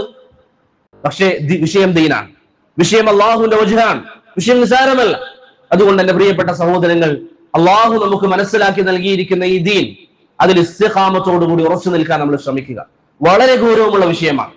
ചില ആളുകളൊക്കെ ഞാൻ നേരത്തെ പറഞ്ഞതുപോലെ പറയും, തൗഹീദുള്ളവരല്ലേ, നമ്മൾ അവരോട് ഇങ്ങനെ കടുംപിടുത്തം കാണിക്കേണ്ട ആവശ്യമുണ്ടോ? കടുംപിടുത്തം കാണിക്കുന്നത് വിഷയം റബ്ബിന്റെ ദീനായതുകൊണ്ടാണ്. ഇസ്തിഖാമത്തിൽ നിൽക്കുക എന്ന് പറയുന്നത് വളരെ പ്രധാനപ്പെട്ട കാര്യമാണ്. ഇപ്പൊ വിസ്ഡം, അവരുമായി നമ്മൾ മാറി നിൽക്കുന്നത് എന്തുകൊണ്ടാണ്? അവർക്ക് മൻഹജിയായ അഖദിയായ പിഴവുകൾ അവർക്ക് സംഭവിച്ചത് കൊണ്ടാണ്. കേവലം നമ്മൾ അവരോട് പറഞ്ഞതാണോ? അല്ല. അവരിൽ നിന്ന് ചില തെറ്റുകൾ സംഭവിച്ചു, അവരിൽ നിന്ന് അഖദിയായ ചില പിഴവുകൾ സംഭവിച്ചു. അവരുടെ നേതാക്കന്മാരെ ആ വിഷയം ഉണർത്തി. സംസാരിക്കുന്ന ഞാനടക്കം അവരിൽപ്പെട്ട ചില നേതാക്കന്മാരോട് നേരിട്ടിരുന്ന് വിഷയങ്ങൾ ധരിപ്പിച്ചിട്ടുണ്ട്. അതിനുശേഷം ആരും അവർക്കെതിരെ നമ്മൾ സംസാരിച്ചിരുന്നില്ല. പിന്നീട് പണ്ഡിതന്മാരിലേക്ക് അവരുടെ വിഷയങ്ങൾ എത്തി. പണ്ഡിതന്മാരിലേക്ക് ഈ വിഷയങ്ങൾ കൊടുത്തു. പണ്ഡിതന്മാർ പറഞ്ഞു, നിങ്ങൾ പറഞ്ഞതുകൊണ്ട്, ആരാണോ ഈ കൊടുത്തത് അവരോട് പറഞ്ഞു, നിങ്ങൾ പറഞ്ഞതുകൊണ്ട് ഒരു വിഭാഗത്തിനെതിരിൽ സംസാരിക്കാൻ പറ്റൂല, മറിച്ച് അവരോട് ചോദിക്കും ഈ പറയുന്നത് സത്യമാണോ അല്ലേ. ഇതിന്റെ അടിസ്ഥാനത്തിൽ അവർക്കെതിരിൽ വന്നിരിക്കുന്ന ആരോപണങ്ങൾ അവരോട് ചോദിച്ചു, ഇതിൽ നിങ്ങളൊരു വിശദീകരണം നൽകണം. അവർ വിശദീകരണം നൽകി, അതിൽ പിഴവുകൾ ഉണ്ടായിരുന്നു. പണ്ഡിതന്മാർ പറഞ്ഞു, ഇത് നിങ്ങൾ തിരുത്തണം. അത് തിരുത്താൻ പറഞ്ഞ ശേഷം ഒന്നിലധികം വർഷങ്ങൾ കഴിഞ്ഞ ശേഷമാണ് പണ്ഡിതന്മാർ അവർക്കെതിരിൽ പരസ്യമായി സംസാരിച്ചത്. അതുവരെ അവർ മിണ്ടാതിരുന്നു. അവർ തിരുത്തുമെന്ന് പ്രതീക്ഷയിൽ. അഹ്ലുസുന്നയുടെ അഖീദക്കെതിരിൽ അവർ പറഞ്ഞിരിക്കുന്ന കാര്യങ്ങൾ അവർ തിരുത്തിയിട്ടില്ല. അതുപോലെ തന്നെ എത്രയെത്ര വിഷയങ്ങൾ നിങ്ങൾക്ക് അവരിൽ കാണാൻ സാധിക്കും. ഇപ്പൊ കുറച്ച് വർഷങ്ങൾക്ക് മുമ്പ് നമ്മുടെ നാട്ടിൽ ഒരു നിരീശ്വരവാദിയുമായി ഒരു ഡിബേറ്റ് നടന്നു. അത് കഴിഞ്ഞു. അന്ന് ചില ആളുകൾ പറഞ്ഞു അതുകൊണ്ട് മസ്ലഹത്തുണ്ട്, പല ഉപകാരങ്ങളുണ്ട്, എന്തോ ആവട്ടെ, അതിനെക്കുറിച്ചല്ല നമ്മുടെ ചർച്ച. അത് മസ്ലഹത്തുണ്ട് എന്ന് സങ്കല്പിച്ചാൽ തന്നെ അത് അവിടെ കഴിഞ്ഞു. അത് കഴിഞ്ഞ് ഒരു വർഷം കഴിയുമ്പോഴേക്ക് അതിന്റെ അനുസ്മരണ പരിപാടികൾ, ആ പരിപാടിയിൽ പങ്കെടുക്കുന്നതോ വിസ്ഡമിൽ നിന്ന് ഒരാൾ, അതുപോലെ തന്നെ KNM-ൽ നിന്ന് മറ്റൊരാൾ, അതുപോലെ തന്നെ തബ്ലീഗ് ജമാഅത്തിൽ നിന്ന് ഏതെങ്കിലും ഒരു വ്യക്തി, സലഫികളെ രാപ്പകലില്ലാതെ വിമർശിക്കുന്ന ഏതെങ്കിലും ഒരു വ്യക്തി ആ പരിപാടിക്ക് പങ്കെടുക്കാൻ. രണ്ടാമത്തെ വർഷം വരുന്നു, വീണ്ടും അനുസ്മരണ സമ്മേളനം, എല്ലാവരും ഒരേ സദസ്സിൽ ഇരുന്നു കൊണ്ട്. ഇതാണ് അഹ്ലുസുന്നത്ത് വൽ ജമാഅത്തിന്റെ മനഹജ്. കഴിഞ്ഞ ദിവസം നടന്നു എന്നാണ് ഞാൻ മനസ്സിലാക്കുന്നത്, അല്ലെങ്കിൽ നടക്കാനിരിക്കുന്നത്. കോഴിക്കോട് വെച്ചൊരു പരിപാടി. ആ പരിപാടിയിൽ പങ്കെടുക്കുന്നത് ആരൊക്കെയാണ്? KNM-ന്റെ ചില നേതാക്കന്മാർ, വിസ്ഡത്തിന്റെ ചില നേതാക്കന്മാർ, അതുപോലെ തന്നെ സമസ്തയിൽ നിന്ന് സമസ്താമുഖമായി അറിയപ്പെടുന്ന ചില ആളുകൾ. അതല്ലാതെ സമസ്തയുടെ ഉസ്താദുമാരായി വരുന്നവർ ഒരാളും ഇങ്ങനെയുള്ള പരിപാടികളിൽ പങ്കെടുക്കില്ല. EK ആണെങ്കിലും AP ആണെങ്കിലും ഇത്തരത്തിൽ നിന്ന് മാറി നിൽക്കും. കാരണം അവർ ബറാഅത്ത് എന്നുള്ളത് പഠിപ്പിക്കുന്നവരാണ്. അവരുടെ പാഠപുസ്തകങ്ങളിൽ അവർ പറയുന്നുണ്ട്, മുജാഹിദുകാരെ കണ്ടാൽ സലാം പറയരുത്, അവർ പുത്തൻവാദികളാണ്. മദ്രസ പുസ്തകങ്ങളിൽ അവർ പഠിപ്പിക്കുന്നു. ആ ബോധം പോലും ചില മുവഹിദീങ്ങൾക്ക് ഇല്ലാതായി പോയത് എന്തുകൊണ്ടാണ്? അതുപോലെ തന്നെ രാപകലില്ലാതെ ഫേസ്ബുക്കിലും മറ്റും സോഷ്യൽ മീഡിയയിൽ സലഫിയത്തിനെ വിമർശിക്കുന്ന അമീൻ മാഹിയെ പോലുള്ള പിഴച്ചാശയങ്ങൾ പേര് നടക്കുന്നവൻ, അവനെയും ആ പരിപാടിയിൽ പങ്കെടുക്കുക. എന്നിട്ട് അതിന്റെ കൂടെ വിസ്ഡംകാരിയിരിക്കുക, അതിന്റെ കൂടെ KNM-മാരിയിരിക്കുക. എന്നിട്ട് അവർ പറയാ, ഇത് നമ്മൾ ഉമ്മത്തിന്റെ മസ്ലഹത്താണ്. ഇതെന്ത് മസ്ലഹത്താണ് പ്രിയപ്പെട്ടവരെ? ഞാൻ നേരത്തെ പറഞ്ഞല്ലോ, നമുക്കൊരു വിഷയം വന്നാൽ നമ്മൾ ആരിലേക്ക് മടക്കേണ്ട? സഹാബത്തിന്റെ മാർഗത്തിലേക്കാണ്. സഹാബികളുടെ നിലപാടെന്തായിരുന്നു? ബസറയിൽ ഖദരിയാക്കൾ വന്നു. മഹാനായ അബ്ദുല്ലാഹി ബിൻ ഉമർ റളിയല്ലാഹു അൻഹു ഒക്കെ ജീവിക്കുന്ന കാലം ബസറയിൽ ഖദരിയാക്കൾ വന്നു. ബസറയിൽ നിന്ന് രണ്ട് താബിഈങ്ങൾ അവർ മദീനയിലേക്ക് വന്നു. അവരുടെ ലക്ഷ്യം എന്താണ്? ഹജ്ജിനോ ഉംറക്കോ വേണ്ടി അവർ വന്നതാണ്. മക്കയിലോ മദീനയിലോ അവർ വന്നു. അവർ പറഞ്ഞു, നബി സല്ലല്ലാഹു അലൈഹി വസല്ലമയുടെ സഹാബത്തിനെ കണ്ടാൽ നമുക്ക് ഈ വിഷയത്തെ കുറിച്ച് ചോദിക്കാം, ഖദരിയാക്കളെ കുറിച്ച് നമുക്ക് ചോദിക്കാം, അള്ളാഹുവിന്റെ ഖദറിനെ നിഷേധിക്കുന്നവർ, അതിനെക്കുറിച്ച് നമുക്ക് ചോദിക്കാം എന്ന് പറഞ്ഞു. അങ്ങനെ അവരത് വന്നുകൊണ്ടിരിക്കുമ്പോൾ അവരുടെ മുന്നിൽ പെടുന്നത് മഹാനായ അബ്ദുല്ലാഹി ബിൻ ഉമർ റളിയല്ലാഹു അൻഹു ആണ്. നമ്മുടെ ഇന്നത്തെ ഈ ചില സംഘടനക്കാരും മറ്റൊക്കെ കാട്ടിക്കൂട്ടുന്നതനുസരിച്ച് ഇബ്നു ഉമർ അവരോട് പറയേണ്ട മറുപടി എന്താണ് നമ്മൾ ചിന്തിച്ചു നോക്കുക. എന്നിട്ട് ഇബ്നു ഉമർ പറഞ്ഞ മറുപടി എന്താണ് നമ്മൾ നോക്കുക. ഈ താബിഈങ്ങൾ ഇബ്നു ഉമറിനോട് പറഞ്ഞു, ഇബ്നു ഉമർ, നമ്മുടെ നാട്ടിൽ ഇതാ ചില ആളുകളുണ്ട്, അവര് മോശക്കാരല്ല, അവര് ഇൽമ പഠിക്കുന്നവരാണ്, ദീനി സദസ്സുകളിൽ പങ്കെടുക്കുന്നവരാണ്. പക്ഷേ അവരുടെ വാദം, ഇത് അവര് പറഞ്ഞതാണ്, അവർ പഠിക്കുന്നവരാണ്, പക്ഷെ അവരുടെ വാദം ഖദറില്ല എന്നതാണ്. അള്ളാഹുവിന്റെ ഖദറിനെ നിഷേധിക്കും. സഹീഹ് മുസ്ലിമിലെ ഹദീസാണ്. നിങ്ങൾക്ക് പോയതിനു ശേഷം വെരിഫൈ ചെയ്യാം, ഗൂഗിളിൽ സെർച്ച് ചെയ്താലേ ഹദീസ് കിട്ടും. ഇബ്നു ഉമർ റളിയല്ലാഹു അൻഹു അവരോട് പറഞ്ഞത് എന്താ? സാരില്ല, നമുക്ക് തൽക്കാലം ഒരു വിഷയമല്ലേ, നമുക്കത് മറന്ന് സദസ്സ് പങ്കിടാം, അവരോട് നമുക്ക് പ്രത്യേകിച്ച് അതിന്റെ പേരിൽ ഒരു വെറുപ്പ് വേണ്ട എന്നാണോ? അല്ല, വിഷയം ദീനാണ്. ഇബ്നു ഉമറിന്റെ സമ്പാദ്യത്തിൽ അവർ എന്തെങ്കിലും വഞ്ചന കാണിച്ചാൽ ഒരു പക്ഷേ ഇബ്നു ഉമർ പൊറുക്കും. ദുനിയാവിന് വേണ്ടി അവർ വാശി കാണിക്കുന്നവരല്ല. ഇബ്നു ഉമറിനെ ശാരീരികമായി ദ്രോഹിച്ചാൽ ഒരു പക്ഷേ, അല്ലെങ്കിൽ ഇബ്നു ഉമർ അത് പൊറുക്കും, പക്ഷെ വിഷയം ദീനാണ്. ഇബ്നു ഉമർ റളിയല്ലാഹു അൻഹു അവരോട് പറഞ്ഞു, നിങ്ങൾ ബസ്രയിലേക്ക് തിരിച്ചു ചെന്ന് അവരെ കണ്ടാൽ അവരോട് പറയുക, ഇബ്നു ഉമർ അവരുമായി ബന്ധം വിച്ഛേദിച്ചിരിക്കുകയാണ്. വഅന്നഹും ദുറാഉ മിന്നി, അവർക്ക് ഇബ്നു ഉമറുമായി, അല്ലാഹുവിന്റെ റസൂലിന്റെ സഹാബി റളിയല്ലാഹു അൻഹു, നിഅമർ റജുലു അബ്ദുല്ലാഹ് എത്ര നല്ലവനാണ് എന്ന് നബി സല്ലല്ലാഹു അലൈഹി വസല്ലം പറഞ്ഞ ആ സഹാബി, നിഅമർ റജുലു അബ്ദുല്ലാഹ് ലൗ കാന യുസല്ലി മിനൽ ലൈൽ എന്ന് നബി സല്ലല്ലാഹു അലൈഹി വസല്ലം പുകഴ്ത്തി പറഞ്ഞ ഇബ്നു ഉമർ റളിയല്ലാഹു അൻഹു സ്വർഗത്തിലാണ് എന്ന് അഹ്ലുസുന്ന വിശ്വസിക്കുന്ന ഇബ്നു ഉമർ പറഞ്ഞു, അവരോട് പറഞ്ഞേക്കുക, ഇബ്നു ഉമർ അവരുമായി യാതൊരു ബന്ധവുമില്ല. ഇബ്നു ഉമർ അവരുമായി യാതൊരു ബന്ധവുമില്ല. അള്ളാഹുവിന്റെ ഖദറിനെ നിഷേധിച്ചവരെ കുറിച്ചാണ് പറഞ്ഞത്. അള്ളാഹുവിന്റെ ഖദറിനെ നിഷേധിച്ചവർ, ബിദ്അഇകളോട് അഹ്ലുസുന്ന സ്വീകരിച്ച നിലപാട് അതാണ്. അവരുമായി ബന്ധവിച്ഛേദനം, അവരുമായി ബന്ധം ഒഴിവാക്കുക എന്നുള്ളത്. ഒരു വ്യക്തി നമ്മോട് വന്ന് പറയാണ്, ഇങ്ങനെ ഇരിക്കാം, അതുകൊണ്ട് ചില ഉപകാരങ്ങളൊക്കെ ഉണ്ട്, അതുകൊണ്ട് മുസ്ലിം ഉമ്മത്തിന് എന്തോ ഒരു ശാക്തീകരണം നടക്കാനുണ്ട് എന്നാരെങ്കിലും പറഞ്ഞാൽ അവരോട് നമ്മൾ ചോദിക്കുക, അങ്ങനെയാണെങ്കിൽ എന്തുകൊണ്ട് സഹാബികൾ ബന്ധവിച്ഛേദനം നടത്തി? സഹാബികൾക്ക് ഈ മസ്ലഹത്ത് നോക്കാമായിരുന്നല്ലേ? ഈ പറയുന്ന മസ്ലഹത്ത് ഇവിടെ ഉണ്ടോ എന്നല്ലേ ഒന്ന് മറ്റൊരു കാര്യം. സഹാബത്ത് എന്തുകൊണ്ട് ഈ മസ്ലഹത്ത് പരിഗണിച്ചിട്ടില്ല? മുൻഗാമികൾ എന്തുകൊണ്ട് ഈ മസ്ലഹത്ത് പരിഗണിച്ചിട്ടില്ല? മുൻഗാമികളുടെ ചരിത്രങ്ങൾ നിങ്ങൾ നോക്കൂ. ഇൽമുൽ കലാം വ്യാപിച്ച സമയം, മുഅ്തസിലിയാക്കൾ വ്യാപിച്ച സമയം, അള്ളാഹുവിന്റെ കലാം ഖുർആൻ അള്ളാഹുവിന്റെ സൃഷ്ടിയാണെന്ന സൃഷ്ടിവാദം ജനങ്ങൾക്കിടയിൽ പ്രചരിക്കുന്ന സമയം, അവർക്കെതിരെ ശക്തമായ മറുപടി പറയുന്നവരിൽ പെട്ടവരാണ് അശഅരി പണ്ഡിതനായ അബൂബക്കർ അൽ ബാഖില്ലാനി റഹിമഹുല്ലാ. അബൂബക്കർ അൽ ബാഖില്ലാനി അവർക്കെതിരെ ശക്തമായി മറുപടി പറയുന്ന സമയം, വളരെ ശക്തമായ മറുപടി ബാഖില്ലാനി അവർക്കെതിരെ പറയും. പക്ഷെ അദ്ദേഹം അശഅരിയാണ്. ഞാൻ നേരത്തെ പറഞ്ഞ സിഫാത്തുകളിൽ അഹ്ലുസുന്നയുടെ അഖീദ അല്ലാതെ വിശ്വസിക്കുന്ന ഒരു വ്യക്തിയാണ്. അസ്ഫറായിനി റഹിമഹുല്ലാ അദ്ദേഹത്തിനെ തൊട്ട് താക്കീത് ചെയ്യാൻ തുടങ്ങി. ഇപ്പുറം അദ്ദേഹം ദീനിന് വേണ്ടി ഖിദ്മത്ത് ചെയ്യുന്നുണ്ട്. അഹ്ലുൽ കലാമിന് മറുപടി പറയുന്ന ബാഖില്ലാനിക്ക് സലഫിയായ ഇസ്ഫറായിനി റഹിമഹുല്ലാ ഇവിടുന്ന് മറുപടി പറയാൻ തുടങ്ങി. ശക്തമായ മറുപടി. എത്രത്തോളം എന്ന് പറഞ്ഞാൽ പുറത്തേക്ക് മുഖം മറച്ചുകൊണ്ടായിരുന്നു ബാഖില്ലാനി പുറത്തിറങ്ങാറുള്ളത് ഇസ്ഫറായിനിയുടെ തഹ്ദീർ കാരണത്താൽ. ദീനിന്റെ വിഷയത്തിൽ പ്രിയപ്പെട്ടവരെ ആരെയും ബോധിപ്പിക്കേണ്ട ആവശ്യമില്ല, ആരെയെങ്കിലും സുഖിപ്പിച്ചുകൊണ്ട് പറയേണ്ട കാര്യം. ഇത് അള്ളാഹുവിന്റെ ദീനാണ്, ഈ ദീനിനെ നമ്മൾ പറയണം, ഈ ദീനിനെ അള്ളാഹു ഉയർത്തും, അത് അള്ളാഹുവിന്റെ വാഗ്ദാനമാണ്. അതുകൊണ്ട് പ്രിയപ്പെട്ടവരെ, നമ്മൾ ഒരു മനഹജ് മനസ്സിലാക്കി കഴിഞ്ഞാൽ ആ മനഹജിൽ നമ്മൾ ഉറച്ചു നിൽക്കുക, ആ മനഹജിൽ ഉറച്ചു നിൽക്കുക. സഹാബികൾ ബന്ധവിച്ഛേദനം നടത്തിയിട്ടുണ്ടെങ്കിൽ അതാണ് നമ്മുടെ മനഹജ്, അതാണ് നമ്മുടെ മാർഗം. ഇനി നമ്മൾ ബന്ധം വെക്കുന്നത് കൊണ്ട് എന്തെങ്കിലും ഉപകാരമുണ്ട്, അവരെ ഹക്ക് മനസ്സിലാകാൻ സാധ്യതയുള്ളവരാണ്, അങ്ങനെയുണ്ട് മറ്റു കാര്യങ്ങൾ, അത് നമുക്ക് പരിഗണിക്കാൻ അഹ്ലുസുന്ന പറഞ്ഞിരിക്കുന്ന കാര്യങ്ങൾ. അതല്ലാതെ നമ്മുടെ വ്യക്തിപരമായ താല്പര്യങ്ങൾ മുൻനിർത്തിക്കൊണ്ട് അവരുമായി ബന്ധം വെക്കുക, ഞാൻ പറയുന്നത് അവരുമായി കച്ചവടം ചെയ്യാൻ പാടില്ല എന്നൊന്നുമല്ല, അത് മറ്റൊരു കാര്യം. പക്ഷേ അവരുമായി അടിസ്ഥാനം അഹ്ലുസുന്നയുടെ അഖീദ, അവരുമായി ബന്ധവിച്ഛേദനം നടത്തുക എന്നുള്ളതാണ്. അതാണ് അഹ്ലുസുന്നയുടെ അഖീദ. ബാക്കിയുള്ള സാഹചര്യങ്ങൾ അതനുസരിച്ച് പരിഗണിക്കപ്പെടും. പക്ഷെ നമ്മുടെ വിശ്വാസം എന്തായിരിക്കണം? അഹ്ലുസുന്നയുടെ അഖീദ അവരുമായി ബന്ധവിച്ഛേദനമാണ്. ഈ മനഹജ് നിങ്ങൾ മനസ്സിലാക്കിയാൽ സഹോദരങ്ങളെ, ഇതിൽ ഉറച്ചു നിൽക്കുക എന്നുള്ളതാണ് നമ്മുടെ ബാധ്യത. ഉറച്ചു നിൽക്കണം. അത് കുറച്ച് പ്രയാസമുള്ള കാര്യമാണ്. ഇസ്തിഖാമത്ത് എന്ന് പറയുന്നത് പ്രയാസമുള്ള കാര്യമാണ്. നബി സല്ലല്ലാഹു അലൈഹി വസല്ലം ഒരിക്കൽ പറഞ്ഞതായി അബൂബക്കർ റളിയല്ലാഹു അൻഹുവിന്റെ ഹദീസിൽ കാണാം.